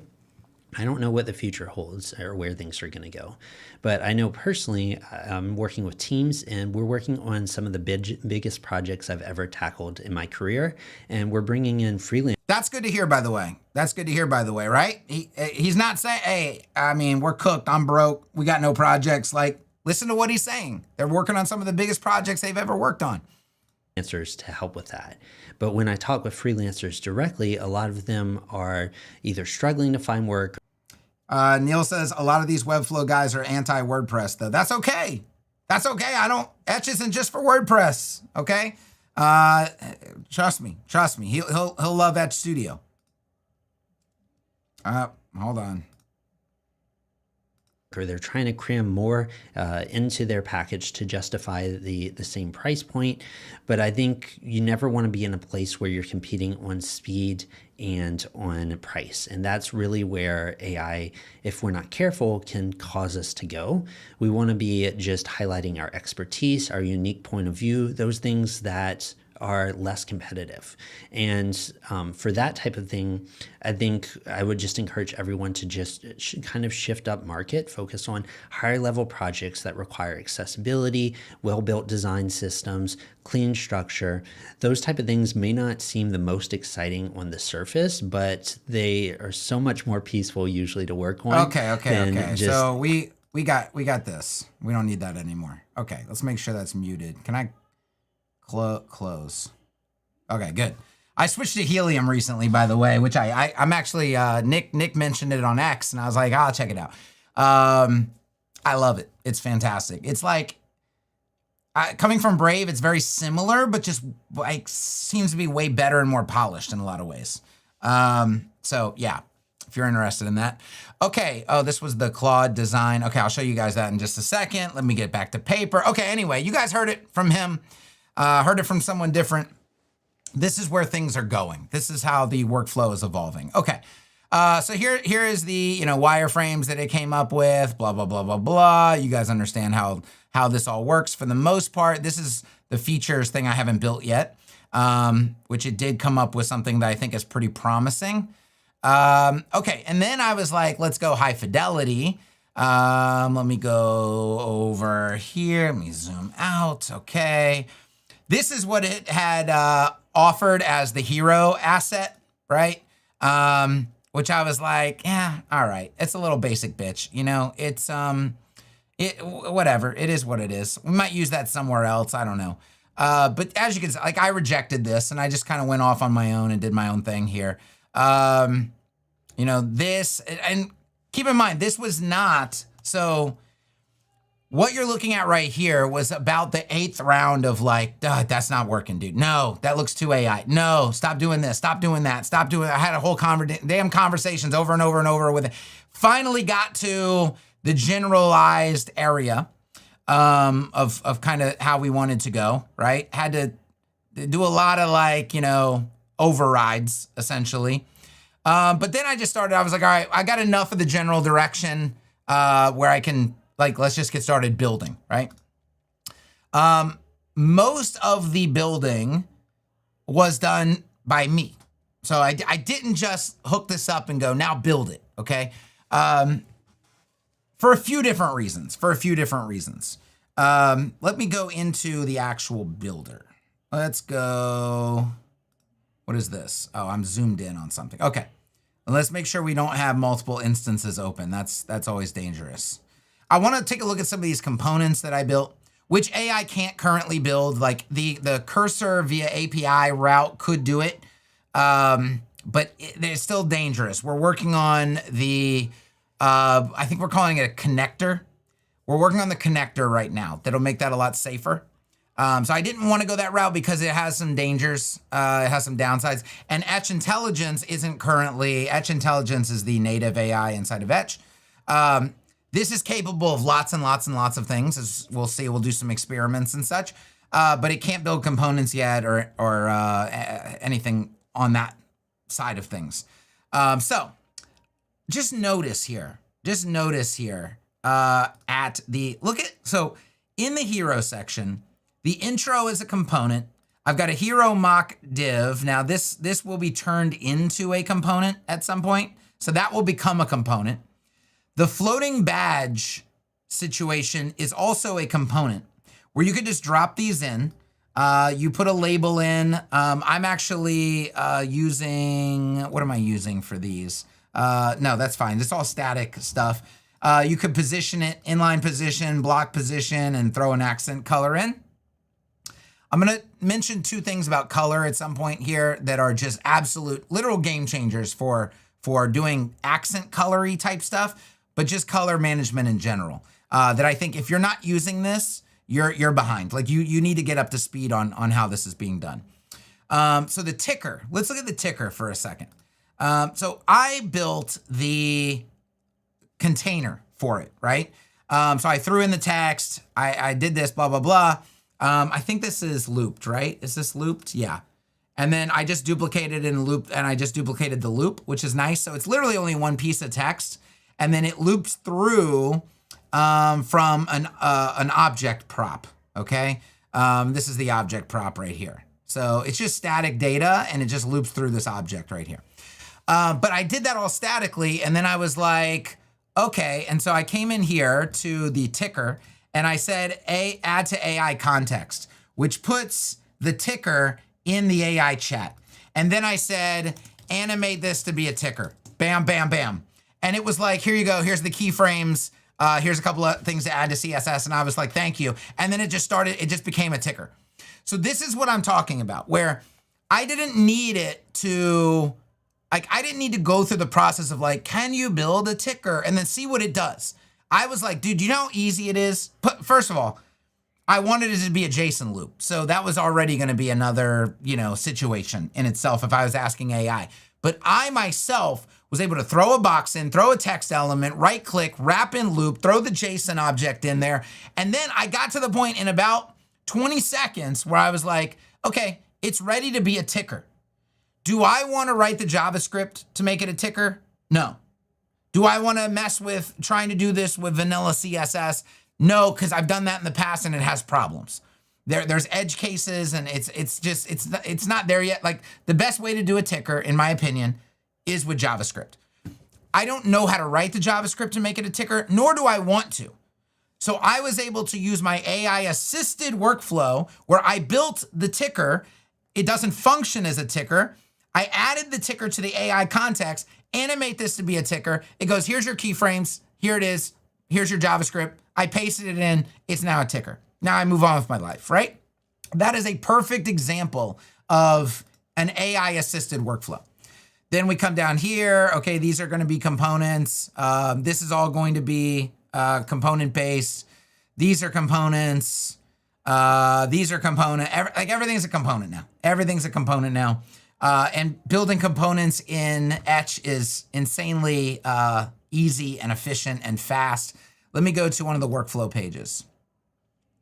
Okay, let's look at this chat component. Like I was super proud of this little chat component. Let's edit this. Okay, so this is a version that was a hybrid build. So AI built it, then I cleaned it up, and then I converted it to a component. okay? That was the workflow for this. I did not want to put all these boxes together, okay? And look, it locally tokenized everything that it did. I didn't ask it to do that, by the way. It does that. Etch Intelligence does that for the most part automatically, okay? So there's this chat window. There's this shell, which is up here. Good. There's a header. I don't know what's the deal with the scrolling situation right now. Let me bring this down here. Then there's we'll open this up. So this is animated. That's pulsing. I don't know if you recognize that, but we've got a loop in here. I looped a thing called a message, okay? And then there's types of messages. Let me bring this out. So there's a user message, there's a reasoning text, there's an assistant message, and there's thinking text. Now to show you how this works, what I'm gonna do is I'm gonna go to a blank page, okay? Let's exit this, let's go over here, let's go test, create a page, okay? Let's jump into the test page, and let's add a section, and let's add a chat window, okay? So here's our chat window right here. I am also going to go, let's do rand. I'll delete this in a minute. And let's go with max inline size of width 60, okay? Or 40, something that looks more like a chat window. So here's what you get out of the box. And then here's the lines, and you just add a line. Okay, now I can say, is this a user message? Yeah, let's start with a user message, okay? I want you to do X, Y, Z. Then I'll go here and I'll say, this is gonna be reasoning text. I've gotta edit the preview of the animation because it starts in this state and it hasn't actually come into the canvas yet. And that sucks for actually seeing what you're doing. That's more of an ACSS tweak that needs to happen than anything in Etch. But I'll do reasoning text, okay? Thinking, all right? And then I'll add another piece of reasoning text. So we'll say this is gonna be more reasoning text, and I'll say, doing that thing you asked, okay? And then I'll add another message, and this says an assistant message. That's done, okay? And then I'll add another user message that says, okay, now I want you to do this, okay? And we'll do a reasoning message that says doing that, okay? And then I will add one that says done. This is gonna be an assistant message. Great, that's done too, okay? And then we'll add one last message to the very end, and this is going to be a thinking one that's, or hold on, maybe we want, ooh, you can drag and drop. Ooh, you can drag and drop. Thinking, okay, thinking, doing that, okay? And then assistant message, great, that's done too. Save, okay? And now we go view this page on the front end, and suddenly our chat conversation all just gets animated onto the page, okay? So I did that one in a different order. I forgot that should kind of be your last one. But that's like, man, that's really dope. And actually a client can come in and actually whip up a chat conversation out of thin air using that component now. That's the power of that, right? Now, if AI had done that completely in the back end, you know, with raw code or some shit, I wouldn't be able to whip up new chat conversations very easily. You know, that wouldn't be an experience, nor definitely my client would not be able to, right? This is the advantage of still abstracting stuff like this via Etch. If you reload the page, it's fine and not blurry. Yeah, that could be too. Let's load the canvas again. There we go. Okay, so now I can actually see what it's doing in the. Once I click on it though, it changes the interaction state. So, what if I click on? Yeah, as soon as I select it, it's gonna go back. I gotta tweak the logic of the animation. And really what I can do is exclude animations from the Etch canvas. So stuff on the Etch canvas doesn't do those kinds of those entrance animations. Or I think this is a on visible animation, which by the way, did I have to add an animation to every message? Let's check that out. How does the animation engine in automatic CSS work? Well, first of all, it's a fucking loop. So how do you even do that, right? It's only one object. So let's go in here to the body, It's literally just a couple utility classes. On visible all fade, on visible all blur, on visible stagger. So what this says is on visible, I want all of the child elements of this box to fade. And on visible, I want all the child elements of this box to blur. And on visible, I want you to stagger any existing animations. So it automatically fades them in, blurs them in, and staggers how they appear with 3 utility classes. Done. Done. Okay? No dependencies. That's all CSS. Okay, that's fantastic. I think that's fantastic. Super lightweight, super easy to implement, really good. Okay? All right, let's delete that page. So test, delete, gone. All right. Let's go back to the workflow page. The table. Let's go to pricing. So let's go to pages. Let's go to pricing. Check out how this table is constructed, okay? So it's called platform comparison. It's using a repeater. So we have a table. Here's the body and a loop. There's one row that exists in this table, okay? And everything else is done with a repeater. And if we go to the actual component, we can see the rows. So every row that you get the feature, which is the label right here, so the feature row. And then for the HWP column, you get the description and the type. So if it's a pro or if it's a con, it changes to an X. And if it's a neutral, it changes to a neutral icon. And so you're just putting in your content, and here's the Edge Studio. So full CMS versus light CMS, that's a pro versus neutral. We come down here, security requires care, that's a con, 0 worries, that's a pro. And so you just build out your table. If I want a new row at the end of the table, right? Or I want to remove an item, I can go backwards too. Okay, let's add a new one at the bottom. So we add a new one, and this one's going to be called new row, okay? Description, con. Another description, neutral, okay? And so we just added a row to the table, like done deal. Oh, you want to move facets and filters, right? So we see that number 7 is facets and filters. We can move it to any other position in the table right here in the props area, like bing, bam, boom, voila, right? Great component.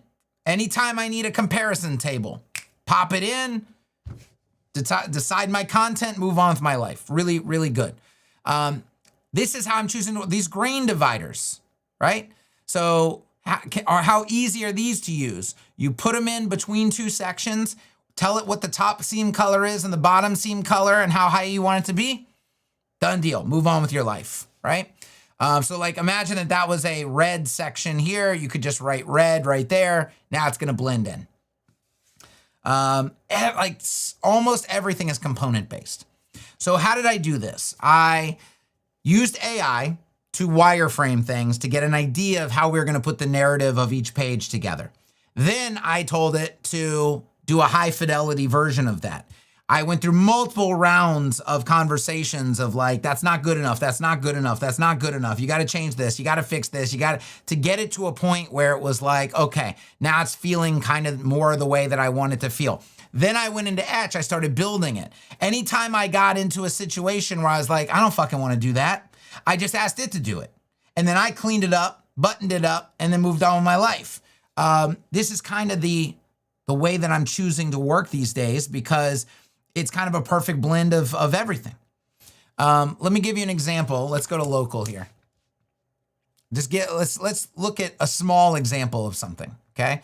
Let's look at this first. Maybe we do this together. Let's do this together. Okay. All right, look at the existing examples we've already built. Okay? All right, how about you guys? I'm going to turn this over to you. What industry do you want the next example to be for? What industry do you want the next example to be for? Throw some ideas out.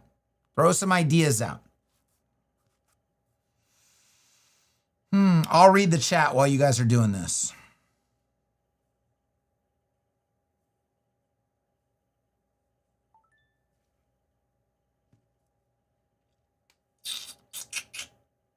And then I'll get to Q&A. Come on, get on the keyboard. Let's go. What industry are we doing next? What industry? Are you using Paper Pro or free version? I don't know. Let's see. Water slides, apple pie, lawn care, funeral services, fintech, healthcare, manufacturing, lawyer. Let's do a, John says crypto. Let's do a lawyer. Let's do an attorney. Okay. Look at the existing samples we've already built. Do one for an attorney website. Here, I'll give you a magic prompt. Okay? You want your designs to be better? I'm half joking here, but do you want your designs to be better from LLMs? You know how when you're coding, you go, don't make mistakes? Like that's the joke prompt, right? Okay, I got one for design. I'm gonna hit you with it in just a second. Let me zoom in here. Okay, look at the examples already built. Do one for an attorney website. I want this to be a dark site. Here it comes. Here's the magic phrase, guys. There we go. That'll solve all your design problems right there. Don't let anybody know. Don't share that around, okay? That's just for me and you to know. It's a magic prompt. Get good results with it. I always get good results. Turtle farming industry. Oh, that's a niche, son. That's a niche. All right, let's see what it comes up with.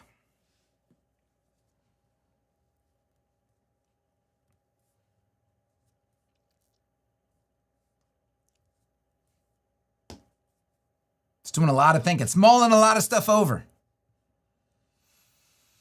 This is actually, I find this is why I'm so good at chess these days. Because when it's doing this, well, I might have 3 other agents doing some other things too, but I'm usually playing chess. I do a little chess match, go beat somebody's ass, come back, and see if it's done. That's kind of what I do these days. Like, it's not great for streaming, obviously. It's not great for streaming.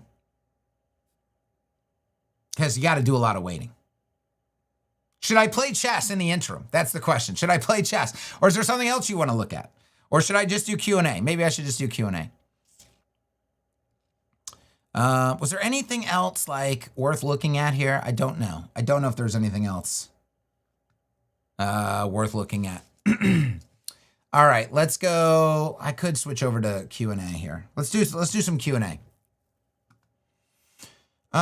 What's everyone's take on the Claude's Fable 5 model being prohibited by the government only days after release? I think that's a good question. It's a good topic. It's something we should discuss. If they can do that with Fable, they can do that with any model. It's a little dangerous. It's a little sketchy. We have to be cognizant of the fact that AI could just be taken away from us at some point. So I would say, with so many unknowns, don't be in the mode of like, oh, I'm done learning. I'm done using my skills, exercising my brain capacity. Don't turn your life over to AI. Don't be Mark Zemansky. I know Mark's in the chat. He's probably, I mean, he should have only time on his hands these days because AI does everything for him, right? So he should have plenty of time. He should still be here. I don't know if I would turn my whole life over to AI. I mean, what if the government decides tomorrow they don't want you having this kind of technology, you know? You know, what happens? Has anybody answered that question? What happens? What happens? I mean, if they could do it with Fable out of nowhere, seems they could do it with any model, you know? They only give us the basic bitch models. That might be what happens in the future. We don't know. So don't turn your whole life over to it, you know? And there's nothing you can do to fight the government. There's nothing you can do. I mean, everybody likes to fashion themselves as a revolutionary, you know, oh, we'll revolt. Ain't nobody revolting. Put your fucking Starbucks down. You're not revolting, okay? You have a fucking frappe latte in your hand. You're not revolting. Let me tell you that right now. You know? It's not going to happen. Those days are long gone. We have been too we've been too baited. There's not going to be any revolution happening. Oh, it's done. Oh, it went a little basic bitch. Okay. You're making these look way too similar to the other ones we've done. I'm going to need you to step up the creativity. Go, Max. Don't hold back. Okay. Let's see. I also feel like they're nerfing Opus 4.8 a little bit right now. Maybe I'm just making stuff up. I don't know. But I feel like it a little bit. If you haven't used Claude Design, by the way, it's phenomenal. It's phenomenal. The way it handles tweaks and variants, really cool stuff. Okay, let's keep answering questions, Kevin. Keep answering the questions.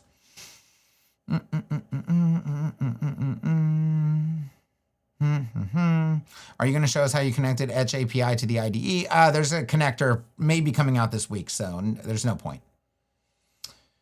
Is it possible to add JPEG XL as a compression output? We can look into it. Do we still store the original files in a specific folder? If yes, we can delete them. That's a good question. Will this be able to replace Lightroom Classic? Looking to get out of the Adobe lock-in. Lightroom Classic, what are we talking about right now? What are we talking about? It's not gonna be Adobe Lightroom inside of Etch. It's just for basic, it's not a photo editing suite. It's just for basic asset management. How would you set up multiple size photos for source set? Source set's handled automatically in Etch WordPress, Etch WP. We'll be adding it very soon to Etch Studio. Can you add a feature where you can delete unused images on the site? When building sites, especially rebuilding, you have a lot of unused images. I think that's a good idea. We'll put that on the list, Kevin. Can you add a random code generator feature that adds extra divs for people coming over from Elementor? I could, but I don't think we want to go that direction. That's not Era 4. Is Etch Studio going to be a separate license? We talked about that before. Can it serve WebP and use PNG as a fallback? You don't need to worry about that anymore. Do not worry about fallbacks anymore. Fuck everybody that doesn't update their browser. That's the life I live these days. Wow. It's still working. I was like, damn, it went super minimalistic. Okay. Yes, it auto-generates the other sizes after that in WordPress. Yes, correct. Will Etch Studio have its own template manager? Yes.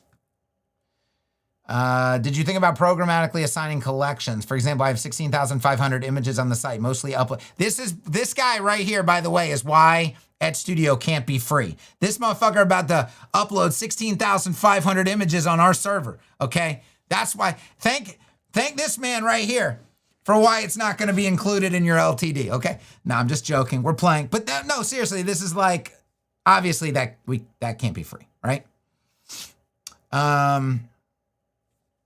Okay, but yeah, programmatically assigning images to collections, I think is a very interesting feature. We're gonna have to look into that later. How would you go about migrating a bunch of Elementor sites you inherited to Etch? You don't migrate them. You can't put lipstick on a pig. How will client editing work in Studio? I can't reveal. Will Etch Studio have some sort of client editing experience? Yes. Do you think it would be possible to host Etch Studio on your own self-hosted server in the future? I mean, anything is possible in the future. What about WordPress integration of the assets with Cloudflare R2 like on Etch Studio? That way I can offload all media, remove the other media offloader plugin. I think that would be very interesting. It's something we're gonna have to look into. How will Etch Studio handle form submission, email delivery? There's a bunch of ways to handle that. Have there been any discussions? I'm trying to rapid fire as much of these as possible. Have there been any discussions on pricing for Etch Studio hosting DevWise? No. Just thinking into the future here, I'm kind of all in with SureCart for e-commerce, where SureCart is SaaS. Is there a possibility in the future for SureCart headless with Etch Studio front end? I think so. I don't know for sure, but perhaps. Will ACSS be compatible with Etch Studio? Absolutely. Will the asset manager and these features be usable by clients? Will configure, yes. Will Etch Studio cost for the first LTDers? Okay, it's a popular question. Etch Studio, how will we contact forms embed only? No, not embed only. There's multiple pathways. Do you think it will be possible to host Ed Studio? Okay, that's another duplicated question. For someone who's always talking trash about WordPress, why playing small when you build your own platform and ditch WordPress? Why playing small when you can build your own platform and ditch? This doesn't make any sense to me. Are you here in the stream? Is your IQ above 70? I don't know. Like, what? Why are you at this question? Makes no sense to me. Maybe y'all can decipher it. Can you show how connected cursor to Etch? That's another popular question. Does the Etch Studio provide the ability to edit content for the client? Man, these are a lot of people having the same questions. This component animation is done with automatic CSS animations or with CSS. Okay, we answered that. What are the container query unit types? I guess I could show that in a minute. God, this is, well, hold on. Okay, I mean, it's still basic bitch, right? But it's, you got to get images. The thing is, it doesn't have any images in it. So let's go to law office. Okay. Here we go. Something cinematic, something Suits feeling, you know? It'll feel a little Suitsy here. Let's drop this in. Go. Okay, here's your featured image. All right. Are you going to share this components and edge patterns? Is Etch AI now fully fluent in CSS? It's not fully fluent, but it's getting smarter day by day. What kind of browser is Helium? Why not Brave anymore? I don't even know, honestly. Ask Nick. Would you consider a new training course, say PB201, and teach how to create these advanced looks like exploded view? That doesn't require a course. I think maybe showing that stuff in the inner circle would be a better use of that. Are you planning to reach out to these big Webflow content creators? I think we should, but I think you guys should do it. I don't know. I don't think that they need to hear people in bulk. They don't, if they just hear from me, like who am I? You know, just a guy reinventing the internet, like, you know, how web development is done on the internet, but they don't really know. It's not a good look. It's a better look if like a whole group of people, you know, reach out. You guys should reach out. You should help the situation out. Okay. All right. Not bad. It's, you know, okay. All right. I mean, it's not bad. I don't know that we're not going to use this font, obviously. I'm just going to rock with any font that we have in the system. But check this out. All right, you guys want to see some action. Let's see some action. So let's go capture scrolling capture.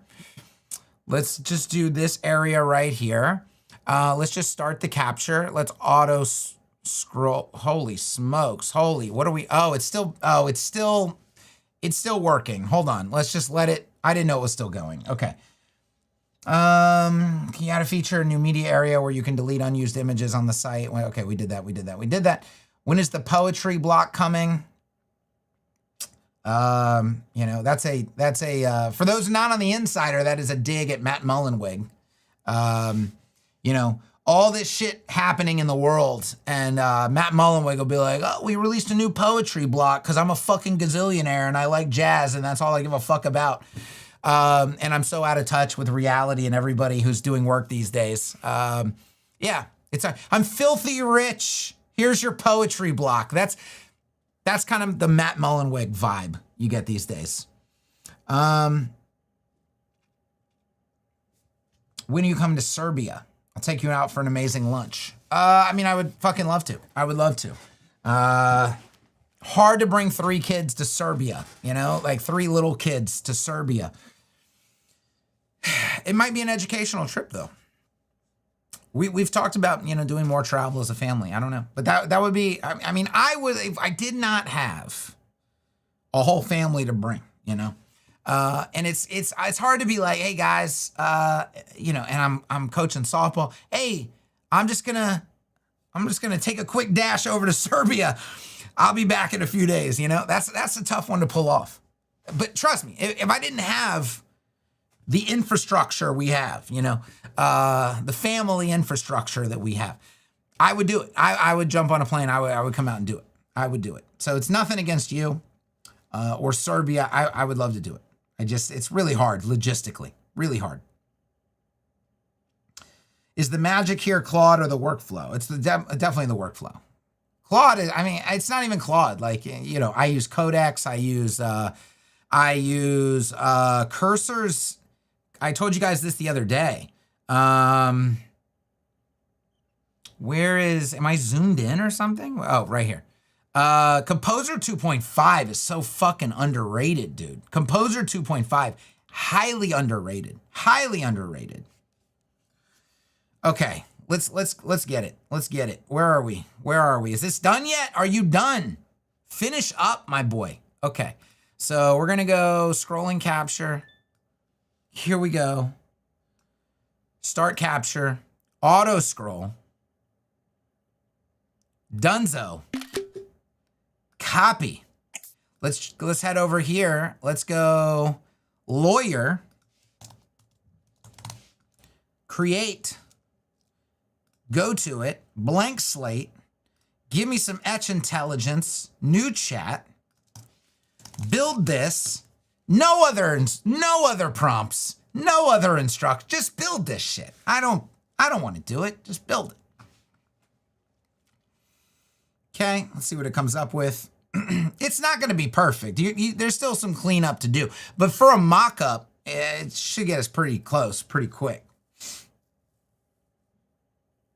Matt Madero went on his own rant the other day. I think I heard that. I don't remember what he was saying. But, you know, Matt Medeiros is a company man.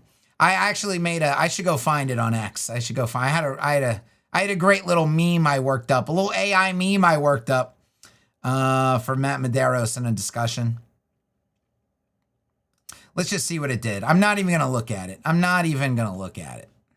Okay. I mean, we're pretty close. It does some stupid stuff like it put the header in here. Like, you know, who wants that to happen? And then the header obviously was like, didn't have a background color because it was using the background color. I mean, these are things you can fix up pretty quick. What did it do with the padding? Yeah, it didn't need to do any of that. Let's check this section out. Okay, min block size. That's, oh, look, it used SVH. Fancy. What a fancy bitch. Color background overflow. Okay, what was this? Oh, put a little nav wrapper in. Yeah, we don't need that. Okay, like a section space M. Using some ACSS variables here in some cases. Section, header, content. It did another section down here. Yeah, I mean, it got pretty close. BG. What did it try to do here for the BG? Oh, it wants us to put our image in. Okay. Well, we don't need to do that. We can just come in here. We can just throw in an image like this. And let's choose. Now, the only thing is, I have the element panel hidden, I think, because that was for screenshots. I hid the element panel. See, I got to go to, this is what you don't want to do. See, I have to go to Squoosh because, you know, Etch WordPress doesn't have our thing in it. Here we go. These are all, there we go. There we go. Wouldn't you much rather, let's do 2600. Wouldn't you much rather do this in WordPress natively? Why am I over here in this other application? That's still 300K, my word.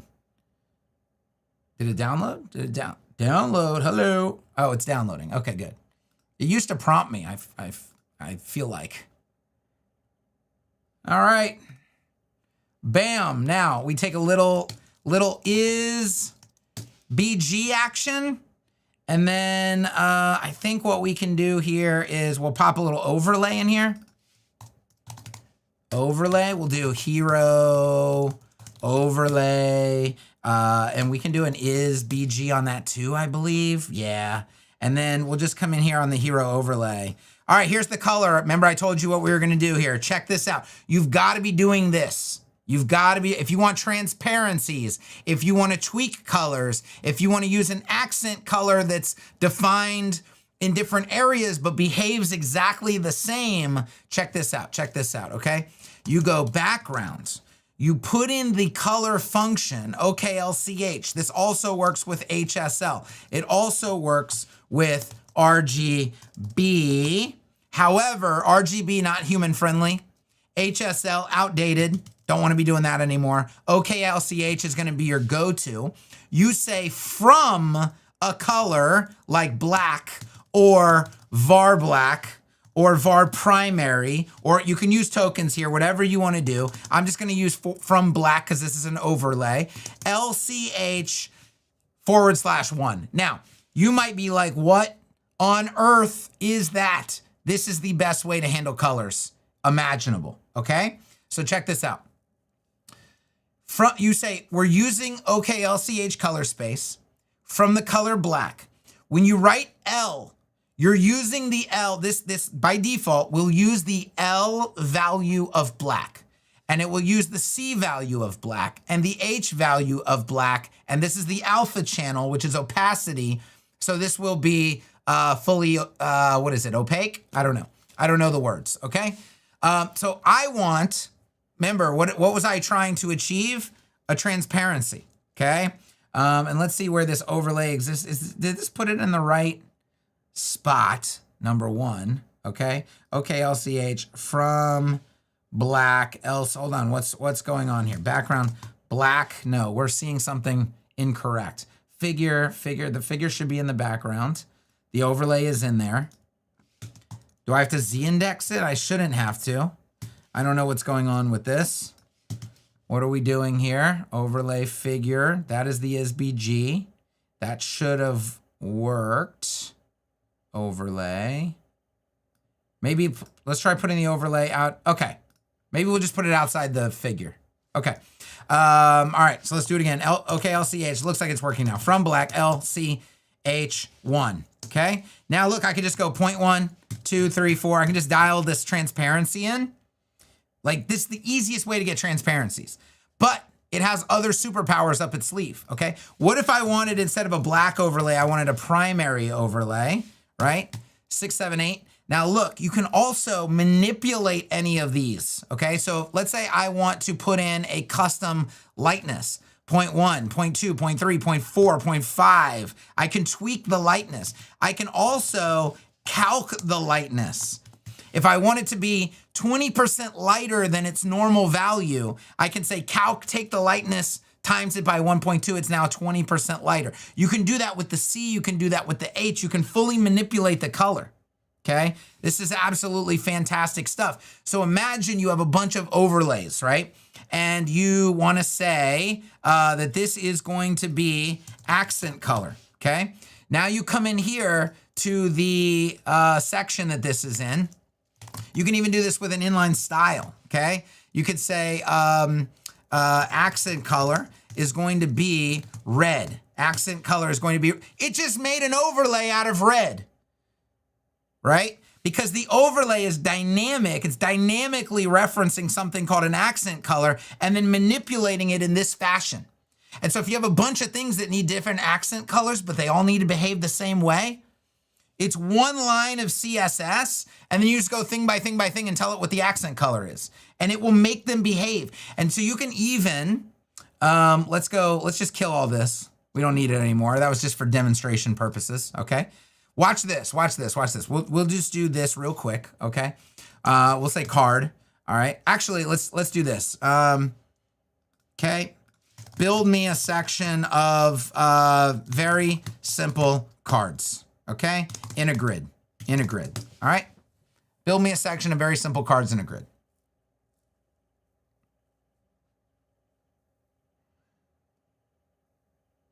What about a recipe for it? I always do primary trans 10. Yeah, I might tweak that recipe to work, okay? All right, let's insert, and okay, we got very simple cards, fantastic. So let's see how these are styled, right? So they are, look at it go. Look at it go. Look at it go with ACSS. Look at it go, it's beautiful. What a beautiful style. How can you get any cleaner than this? You can't get any cleaner than this. You can't. This is anti-slop, my friends. This is the best of anti-slop. Okay, so background color is going to be var. I'm just gonna do this to get everything dialed in. Watch how I would work. Watch how I would work, okay? Primary, let's do primary dark, okay? Border is going to be, let's do okay, LCH, okay, LCH. So I want from primary LCH 1, okay? Now I want the lightness to be calc L times 1.5. Let's just make it very brighter, and then use 0.5 on it. I don't even know what this is gonna look like yet. I guess I could come out here, okay? And see, oh, because on a white background, you're probably not gonna see that at all. Okay, we'll tweak that in a minute. Border radius is gonna stay radius, that's fine. The color will be text light. Actually, did it put, okay, it put colors on each of these. That's fine too. We will say, check this. We want everything to be themed, okay? That's what we're trying to accomplish. So OKLCH from var primary. I just want to see how these colors interact. LCH1, okay? And we want the lightness to be like 0.9, okay? Because I know I want it to be, it's a dark background, we're gonna make the text very light, right? So 0.9, you just put in a random value for it. And then for this text, we're gonna take that function that we just did, and we're gonna paste it in here, okay? And look, see, asking AI to try to accomplish this, I don't know what it would try to come up with, but I do know how I wanna solve for it, right? This can be a 0.6, 0.7. I mean, look what I can do with themes. Now we could take the chroma, which is the saturation, essentially. We can calc the chroma divided by 2. So let's just slash the contrast in half, okay? There we go. There's our thing there. What's it doing for content gap? We'll say divide 2. By the way, the padding, these new 2 values, fucking phenomenal, okay? I'm gonna show you, well, let's just do it right here for the gap. So what if I want a big gap on desktop, but I want it to go to a normal gap on mobile, okay? I take this gap and I say space XXL to M, okay? Now it's gonna be big. I don't have to worry about media queries. It's just gonna go down to a normal gap on mobile, and it's gonna scale fluidly all the way between these XXL's 2s, and it's every value to every other value, and it works for typography, or like this right here. I want this to be font size H1 to M, okay? Does that work for an H1 to M? It should work. I don't know why it's not working. Okay, I'll have to, it's because it's a live stream. But that would do the same thing with, let's go investigate it real quick, just because it's gonna bother me. If we don't investigate, it's gonna bother me. Oh, it's because it's an, no, that shouldn't matter. That shouldn't matter. Let's go here, H1 to M. Oh, okay. Just remembered. It has to be an H to another H, to H4, okay? So now we have it. Yeah, we can't go, maybe I should add that. Maybe I should add that. Cross from heading to text or from text to heading, those might be valuable. But check that out. It goes from H1 all the way down to M, where normally H1 would stay quite large, stay larger, right? But this can go from one thing to anything else. H1 to H4 or to H6. It'll get really small. So you could scale anything from anything to else with one token. One token, okay? Very nice. Anyway, back to what we were doing. All right, so I'm gonna go, let's do it here. Let's just show you. Space M to S, okay? So I want it to be, the gap is space M here, but it will go down to S. It'll get a lot closer on mobile. Okay, let's get a border in here with, let's see. I don't know that you're gonna be able to see any borders. Let's go border. Well, you know, one thing would be defining the actual border. That usually does help. There we go. Let's do a thicker border. You'll definitely be able to see it. Okay, so let's go with 0.5, 0.787, I'm just tweaking these in. 6, okay, let's make it super obvious. There we go. Now I'm gonna use, for backgrounds, we're gonna do a gradient, okay? Let's do a linear gradient, okay? Let's do to bottom. Let's do red, blue. This is how you always start your gradients. Just put ugly shit in there and then you turn the ugly shit into better shit, okay? So now you could take these OKLCHs that we're throwing around here and you can use them inside of gradient functions, okay? And so we're gonna take the top color and we're gonna say that primary needs to become dark, right? So I'm gonna divide this by 1.7. And then I'm going to come down here and divide this by 1.4, or how about 1.8, 1.9, 3. Oh, let's do 3, 4, 3. Okay, so it's going kind of light to dark in a subtle kind of fashion, okay? But I'm just tweaking values off the same color. Now check this out. Everywhere we use primary, we're going to use accent color. So I'm gonna select this var primary and I'm gonna multi-cursor select and I'm gonna say accent color, okay? And we'll give it a fallback of primary, just like this. And I believe I'm gonna need another parentheses. Now I just edited that in 3 different places seamlessly, okay? Don't lose sight of the magic, some of the little magic inside of Etch, right? This multi-cursor editing situation. I'm gonna take this and go accent color, var primary, and then I'm gonna go here and I'm gonna do the same thing, okay? Accent color, var primary. Now watch this, okay? So ever had those situations where like every card's gotta be a different brand color or some shit like that, right? So we're gonna go data. Let's kill these, okay? Let's create a component out of this. Create a component, great. Let's just go quick through this. Text, we're gonna go heading, we're gonna go text, we're gonna add another one. We're gonna say this is gonna be our accent color. Okay, I'm just gonna click this and I misclicked there. Let's go there, good, okay, heading. We're gonna go here, good. Those should be mapped up.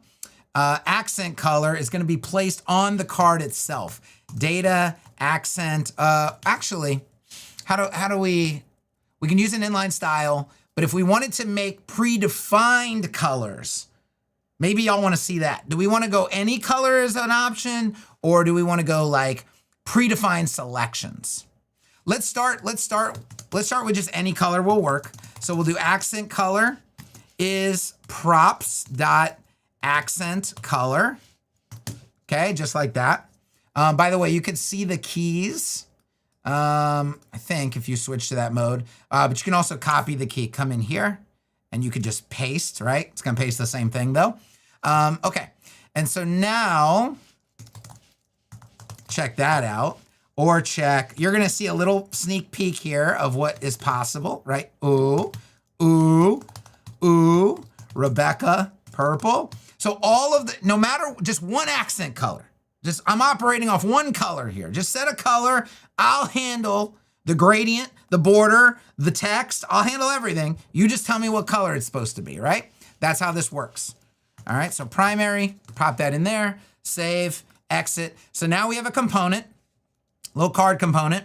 We can fill out our grid again. This one can be Rebecca purple. This one can be hot pink.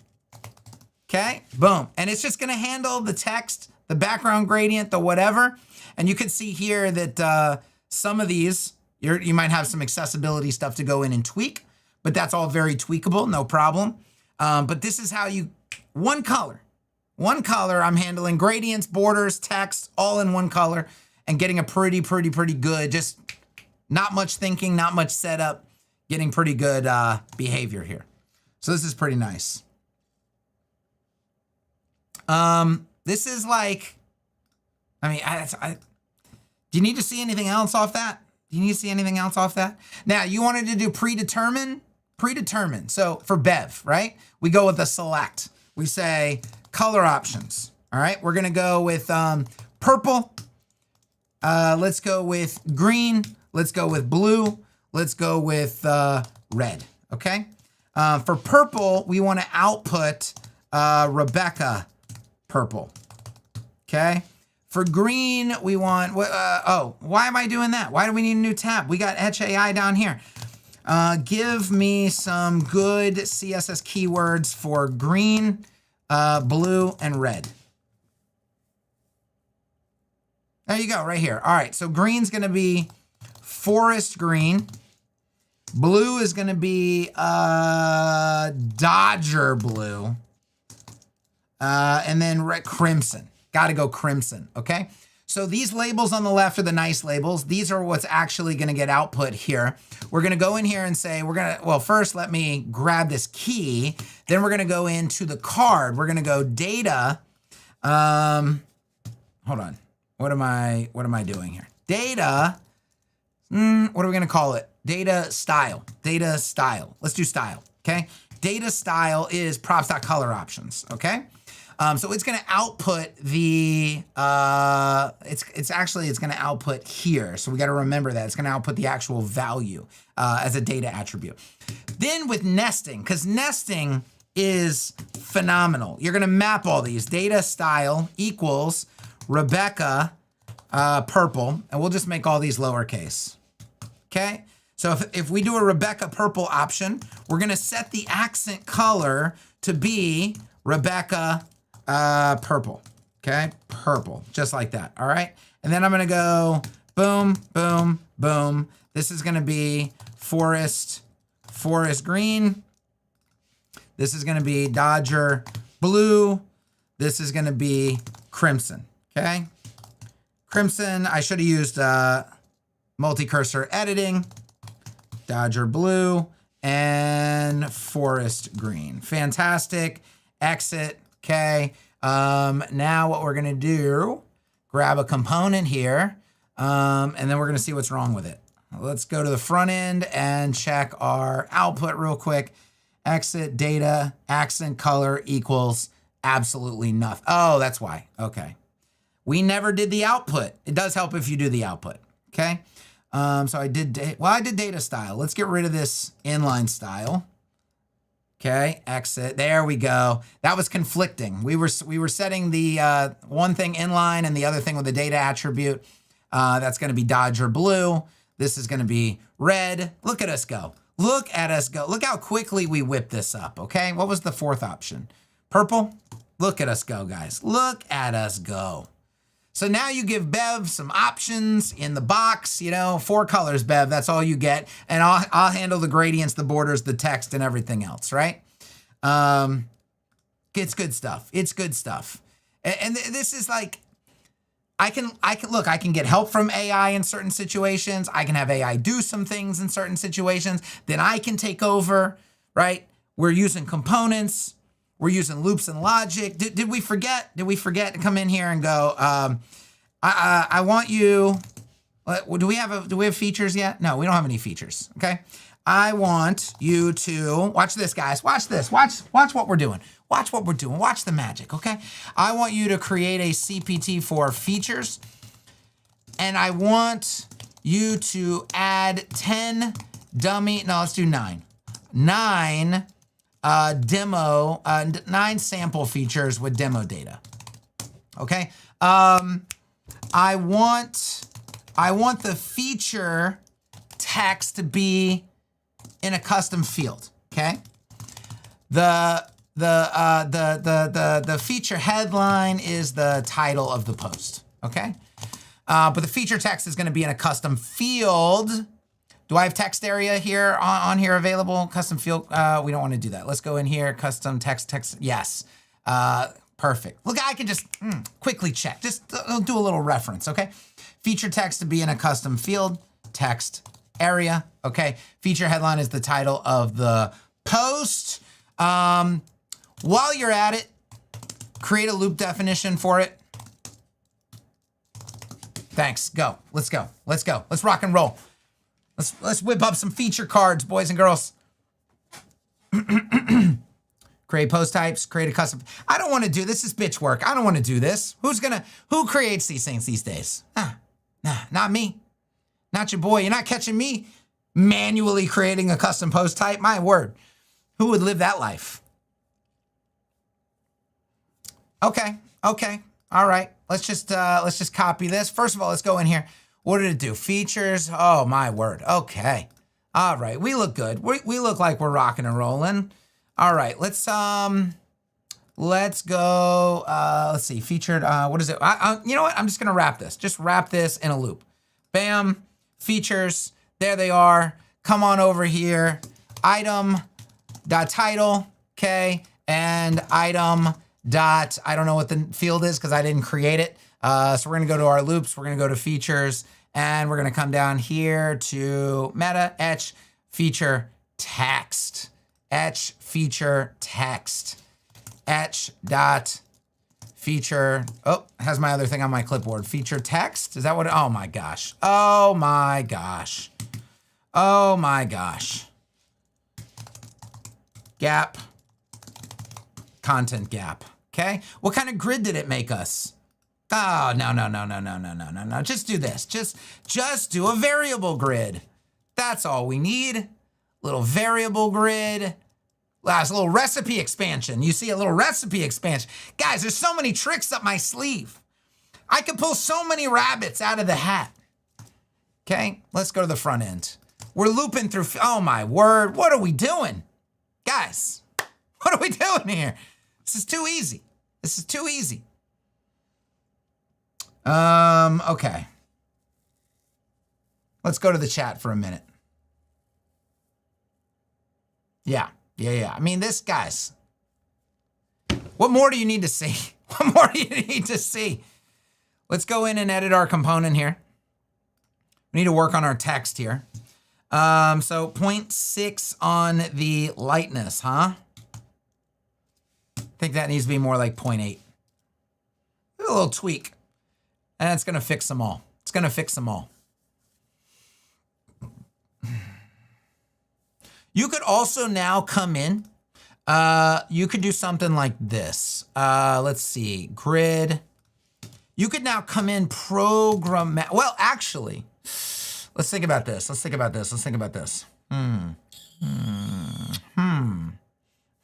Okay. Add another custom field to that post type for accent color. Or no. I don't think do I have select on here? Holy smokes, I have select. I don't know if the AI is going to be capable of this, guys. I'm just going to tell you, we're going off the beaten path right now. Add another code for what do we, color options, for color options, okay? Or color, just say for color, all right? Add another custom field. I'll say select, okay, to that post type for color with the options. I wonder if it does it the same way. Okay, let's edit this real quick. Bam, grab those, exit this, bam, put them in. I don't even know. I've never used the select custom field in Etch. It's brand new. It's hot off the press. It's brand. I don't know what's gonna happen. I don't even know if it can go add a custom field to an existing post. I don't know any of this. Just everybody chill out and calm down. Let me focus. Post type color options. And edit the existing posts to randomly select some of these colors. I don't know what's gonna happen. I don't know. I don't know. I'm getting nervous, actually. I'm getting nervous. This is so is the AI team. I can tell you they're probably very nervous right now. Ooh. It created a text field. Okay. We have a new select field. Can you make one of those? It may not be trained yet. It may not be trained on it. Nah, not with the current tool set. Oh, that's a bummer. Okay. Okay. Did you create it as a text field? Can you put the values in from the list I gave you? Let's see what it does.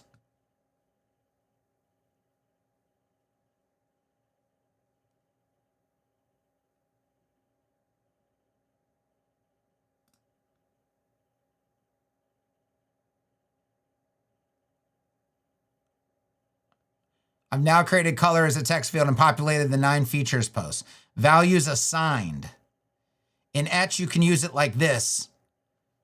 Oh my gosh, it's giving me, but it's not ACF, my boy. It's not ACF. It's etch. Okay, we're gonna take this. We're gonna go, let's think about how we wanna pipe this in. Okay, so we have the data, it's in the loop. We're gonna need a prop for it. So we go in here, color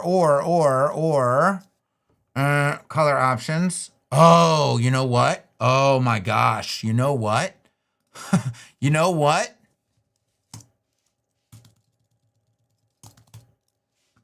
This should work because this is a combo box. It can accept a custom dynamic data value. But let's go see what's going on the front end. Let's.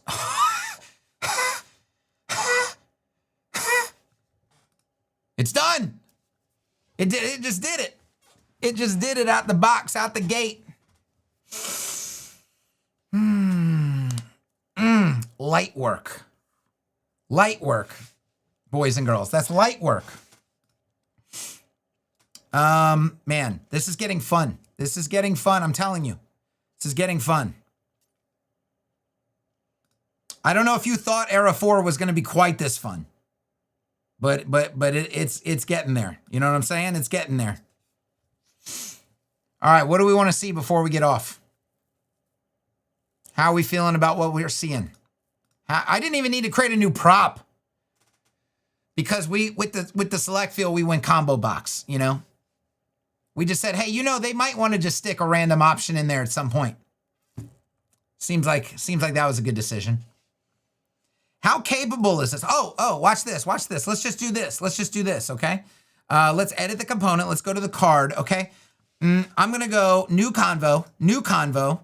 Check this out, right click, add to AI context. I wanna pulse animate this card.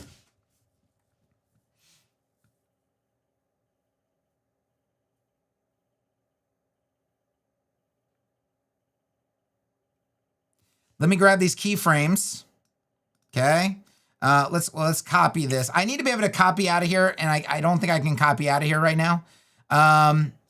Also, let's watch what happens. I'm going to just hit insert. So you see there's existing CSS, okay? But there's new CSS over here for the same selector.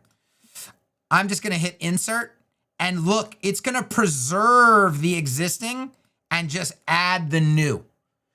That's pretty nice. That's pretty nice, okay?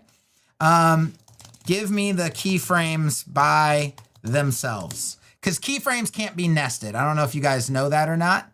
So now I'm gonna copy the keyframes. We are a couple clicks away. Bang, bang, bang, bang. Guys, the cards are pulsing. The cards are pulsing. See, I didn't want to mess with that. I wanted the cards to pulse. I got an agent friend, you know? Anytime that's, you know, nobody wants to do that work manually. I just want the cards to pulse. Can we just make them pulse? Can we just make them pulse? They're pulsing, you know? What more do you guys want? Look at this. It's alive. It's literally, it's a heartbeat. Okay?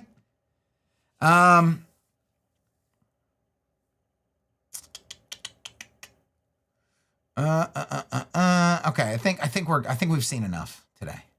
Add a filter component above. I don't know what that is. I don't know what that means. Yeah. Yeah. Were you guys seeing that? It wasn't on the wrong screen, right? Okay.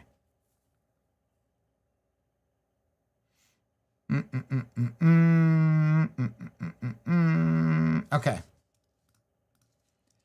Any quick request before I go? Like, do you want to see if the AI can do? Oh, I'll show you another thing the AI does really, really, really well. It's like another just really helpful thing. Okay.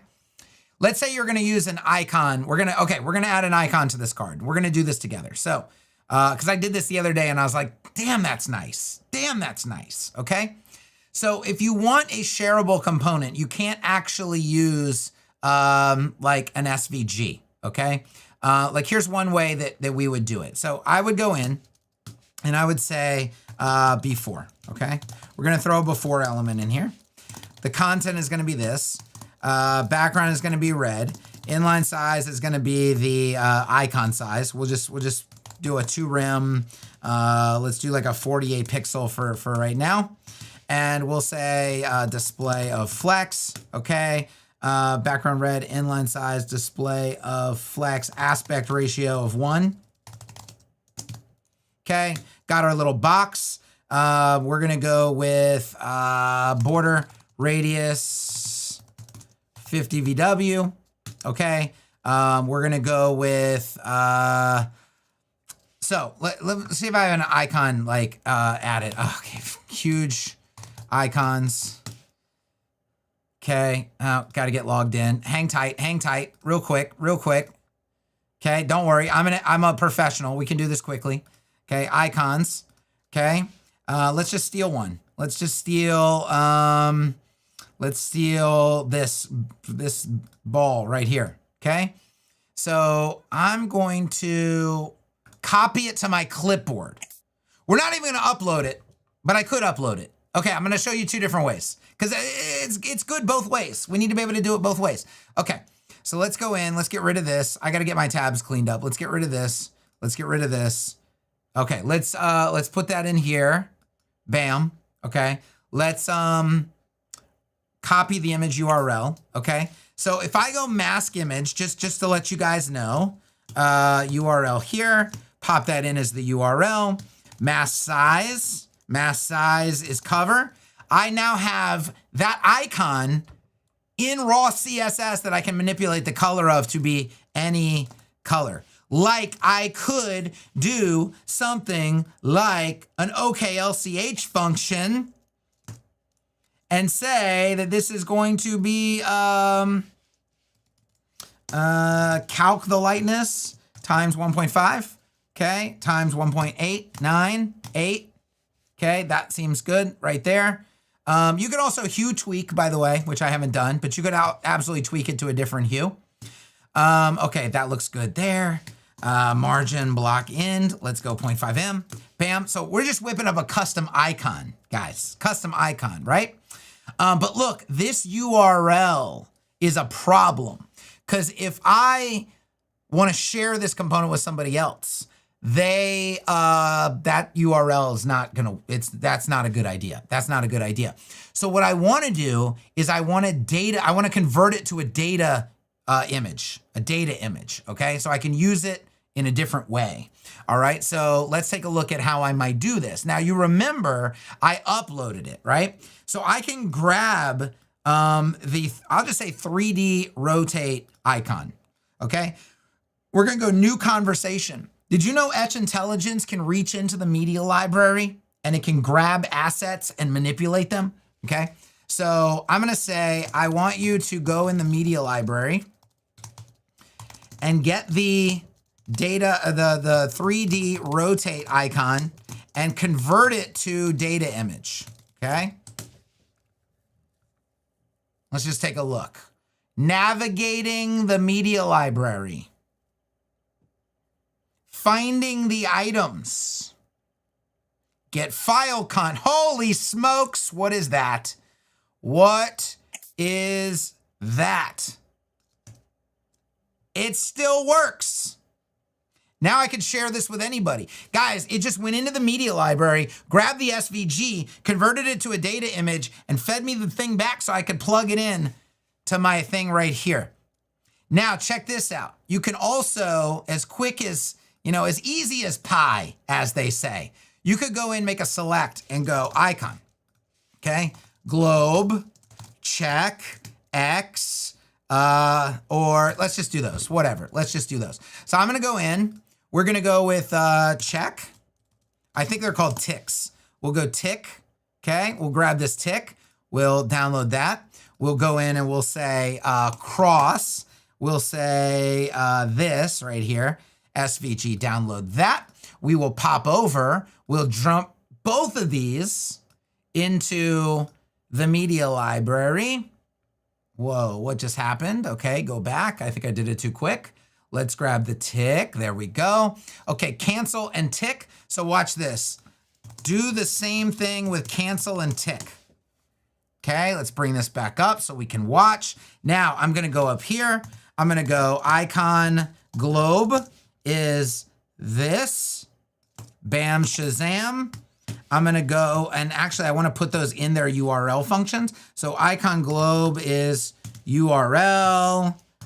Pop that bad boy in. Go icon tick is gonna be this URL. Icon cross is gonna be this URL, okay? And oh dear, look, it's just right over here waiting for me. Oh, that's so convenient. What a winner I've got in an assistant here. Copy this, paste that in, come down here to the mask image and say, this is just gonna be an icon, okay? Icon like that.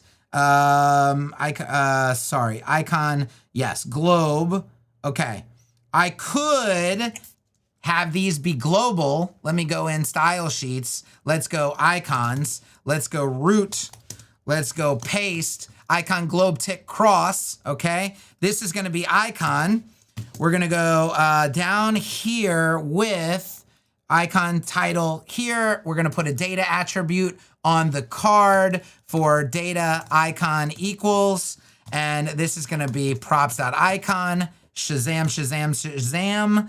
Let's go over to here.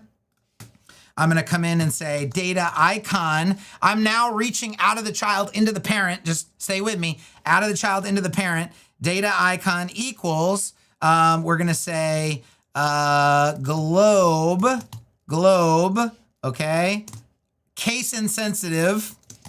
If the data icon is globe, icon equals icon globe, okay? Then I'm gonna take this and I'm gonna go paste and paste, okay? And then I'm gonna say if the data icon is check, if the data icon, oh, we learned our lesson last time. I can go globe, Command D, check, both those at the same time. Command D, X, okay? Except this is cross, right? And then this is, what was it? Tick? What was it? What did I call it? Icons, globe tick cross, okay? This is gonna be tick, okay? Tick cross. Now, I am remember the data attributes on the parent. That's no problem, okay? Because we have a me selector. Just go me, do this to me, right? Do this to me, exit. Holy smokes, they're green too? Oh my God, oh, I did them backwards, I think. Let's go back, because I'm dyslexic. This happens all the time. It's okay. Easy fix. Okay, check is, oh, I pasted them backwards. Okay, got it. Okay, that wasn't my dyslexia. That makes me feel good. I just didn't pay attention to what I was doing. So this URL goes here. Oh, this is what a nightmare that is. Okay. Let's take this and oh my God. Okay, let's just make a lot of lines so I can tell the difference. There's a problem with a long string of text here. Okay, this one would go down here. Okay, I think that's gonna fix that. Okay, that was the public school solution to this. Oh my word. Okay, now, guys, all right. Okay, make a custom field. Oh, okay, hold on. Go make a custom field for my, now I can't do select ones yet, but it's gonna be able to do it soon. Just bear with me. Okay, make a custom field for my features CPT called icon and randomly assign globe, check, or X. Are those my options? Globe, check, or X? Globe, check, or X, yeah. Globe, check, or X to each post, okay? Bam.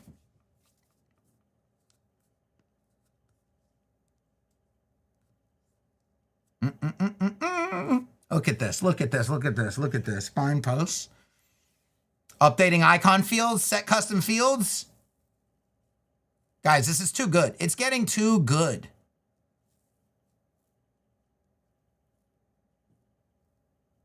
Preparing the random assignments.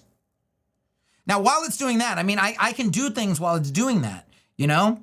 Like I can come in here and say, so where are we going to put this data? We already did a data icon. Oh, we already did it, data icon. So all we're essentially going to do is need to say, this is going to be item.etch.icon.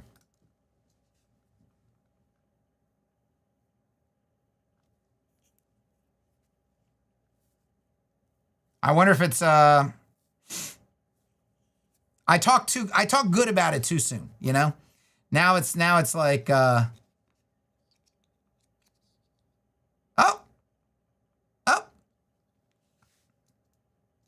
save. Front end. Okay, where did we miss out here? Article data section. Oh shit! It put in the actual. No. Okay. Wow. Wowzers! This got to get him. You got to give him wowzers on this one. Wowzers! You put the actual data image version of the icon as the value of that field. Bless your heart. You got to hit them. We're in the South. You got to hit them with a bless your heart. Bless your heart. I meant the value should actually be the literal word, you know, check or X or globe. I'm a need you to fix that. Okay. Hopefully it can go and clean up its data issues. Let's see.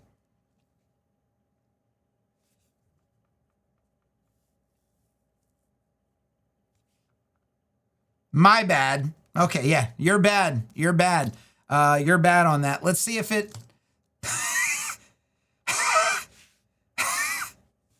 Guys, it's getting too good. It's getting too good. What have we witnessed here? What have we witnessed here? If you don't have an etch license, I don't know what the fuck you're doing with your life. What are you doing with your life? All right, I got to get out of here. I got to go get some lunch. This has been fun. I mean, this is the most fun I've had in a while. I was dealing with a little bit of burnout. I mean, softball definitely helped. Softball definitely helped. A little softball season, good little softball season helped. I started working on this new Etch website. I started combining Etch Intelligence with Claude Design and starting to get these hybrid workflows going. I mean, I'm having so much fun. I'm having so much fun. I don't know what you're doing with your life. If you're not cooking an Etch like this, I don't know what you're doing. You need to rethink your life decisions. Okay? All right. I do love you guys. Thank you for the support and thank you for being here today. We had great numbers. We had great viewership. We got a lot of stuff done. We got a lot of stuff talked about. Now, just imagine for your second. Imagine for yourself for a second. I can't even talk anymore. I got to get out of here. Imagine everything you just saw. Everything that you just saw actually could be done in Etch Studio and published to Cloudflare for fucking $0 hosting dollars a month. For $0 hosting dollars a month. Everything, the CPT, the custom fields, the dynamic data, the loops, the components, everything you just saw could actually have been done in Etch Studio and published to Cloudflare statically for free. I mean, come on, guys. Come on. Come on. Can they flip pop? I don't even know what that means. Flip. Can they flip pop? Can they flip pop? I don't even know what that means. Right click, add to AI context, make the cards flip pop. I'm just doing this for Andre and John. Andre gave me we want to see it right before I was about to sign off. So I can't leave them hanging, okay?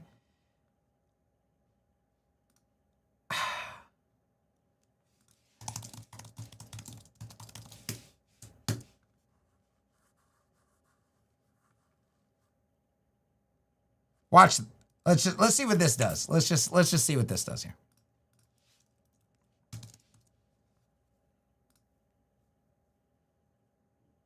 Oh, it's got a little hip action. You see that? It's got a little hip action to it.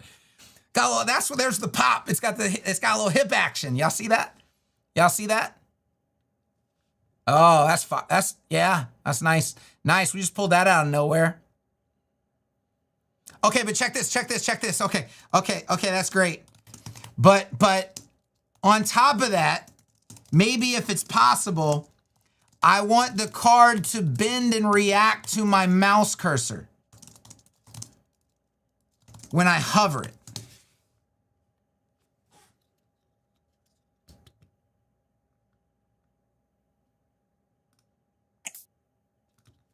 Okay. Well, let's just flip a little JavaScript panel on here. Bam. Shazam, shazoom. Okay. I don't know. Okay. I don't know that that's working. Will that work with the existing animation? No, not cleanly. Okay. So let's take off, okay, will change, box shadow, primary, transition, transform. Okay. Probably take this away.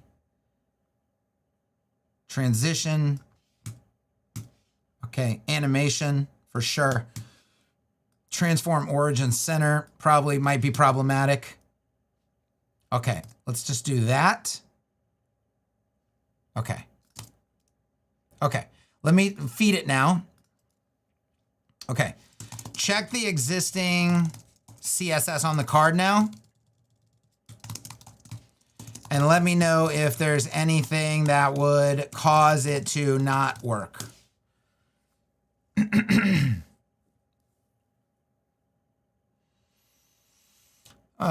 It's good. Okay, everything else the card is broadly fine for the tilt effect. The gradient border shadow doesn't block the effect. The real is this existing animation if it touches transform. Okay, I removed, all right. I removed the animation and it's not working. Okay. Let's just do a little debug. Is there anything else in here that might affect it?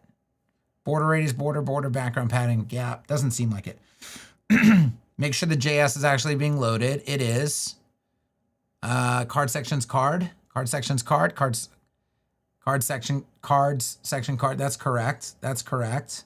Okay, that's correct. Let's go back. Let's just check it again. Get a little reload. Okay, nothing doing. Make sure the class is exactly card section card. Make sure nothing else on the card is overriding transform. I don't think it is. Border radius, gap, border. Okay. Okay, let's watch this. Another good question, okay? How can we debug this?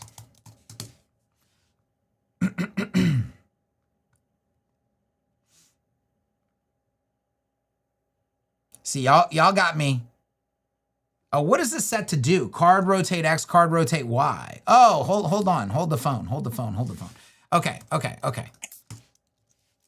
Here's my current CSS. I don't see any of those tokens the JS manipulates.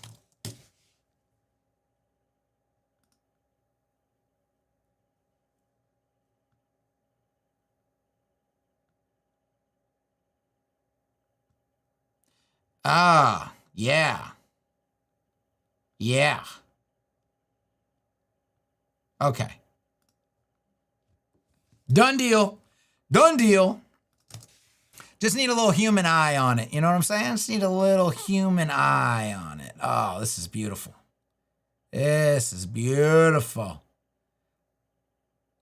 Guys, you can do so much stuff you couldn't do before or didn't want to do before because it was too bothersome, you know?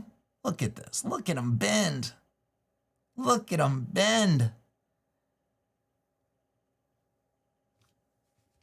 Ask AI to turn the markup in CSS like it was created by Elementor. No. No, thank you. No, thank you. All right.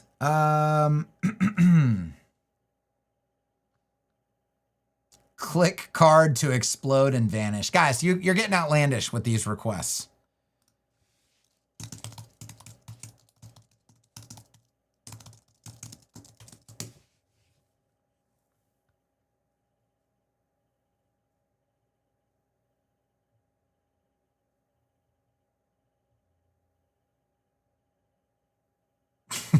I don't know. I don't know what's about to happen. I don't know what's about to happen.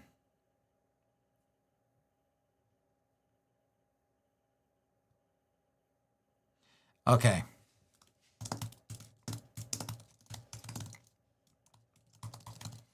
I feel like there's no possible way that this I feel like there's no possible way this doesn't conflict with the existing thing that we're trying to do.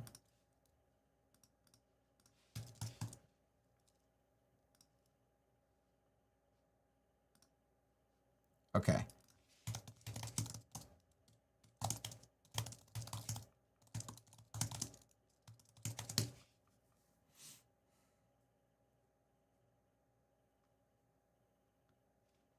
Let me actually pull this up so we have more real estate here.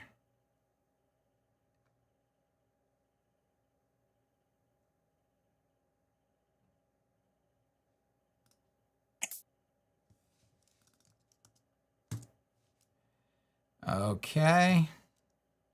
That still works. All right.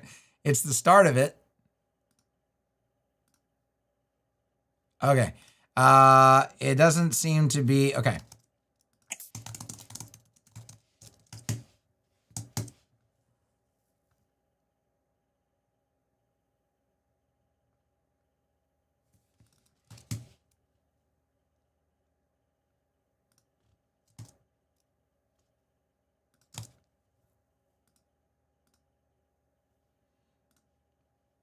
I mean, it like freezes afterwards. It's not disappearing though.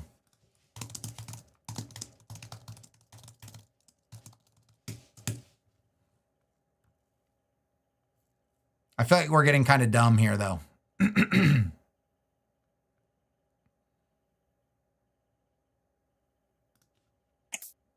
I'll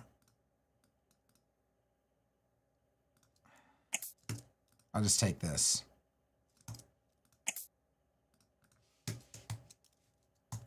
Actually, this should probably be global. Safer to do this global. Okay. Copy.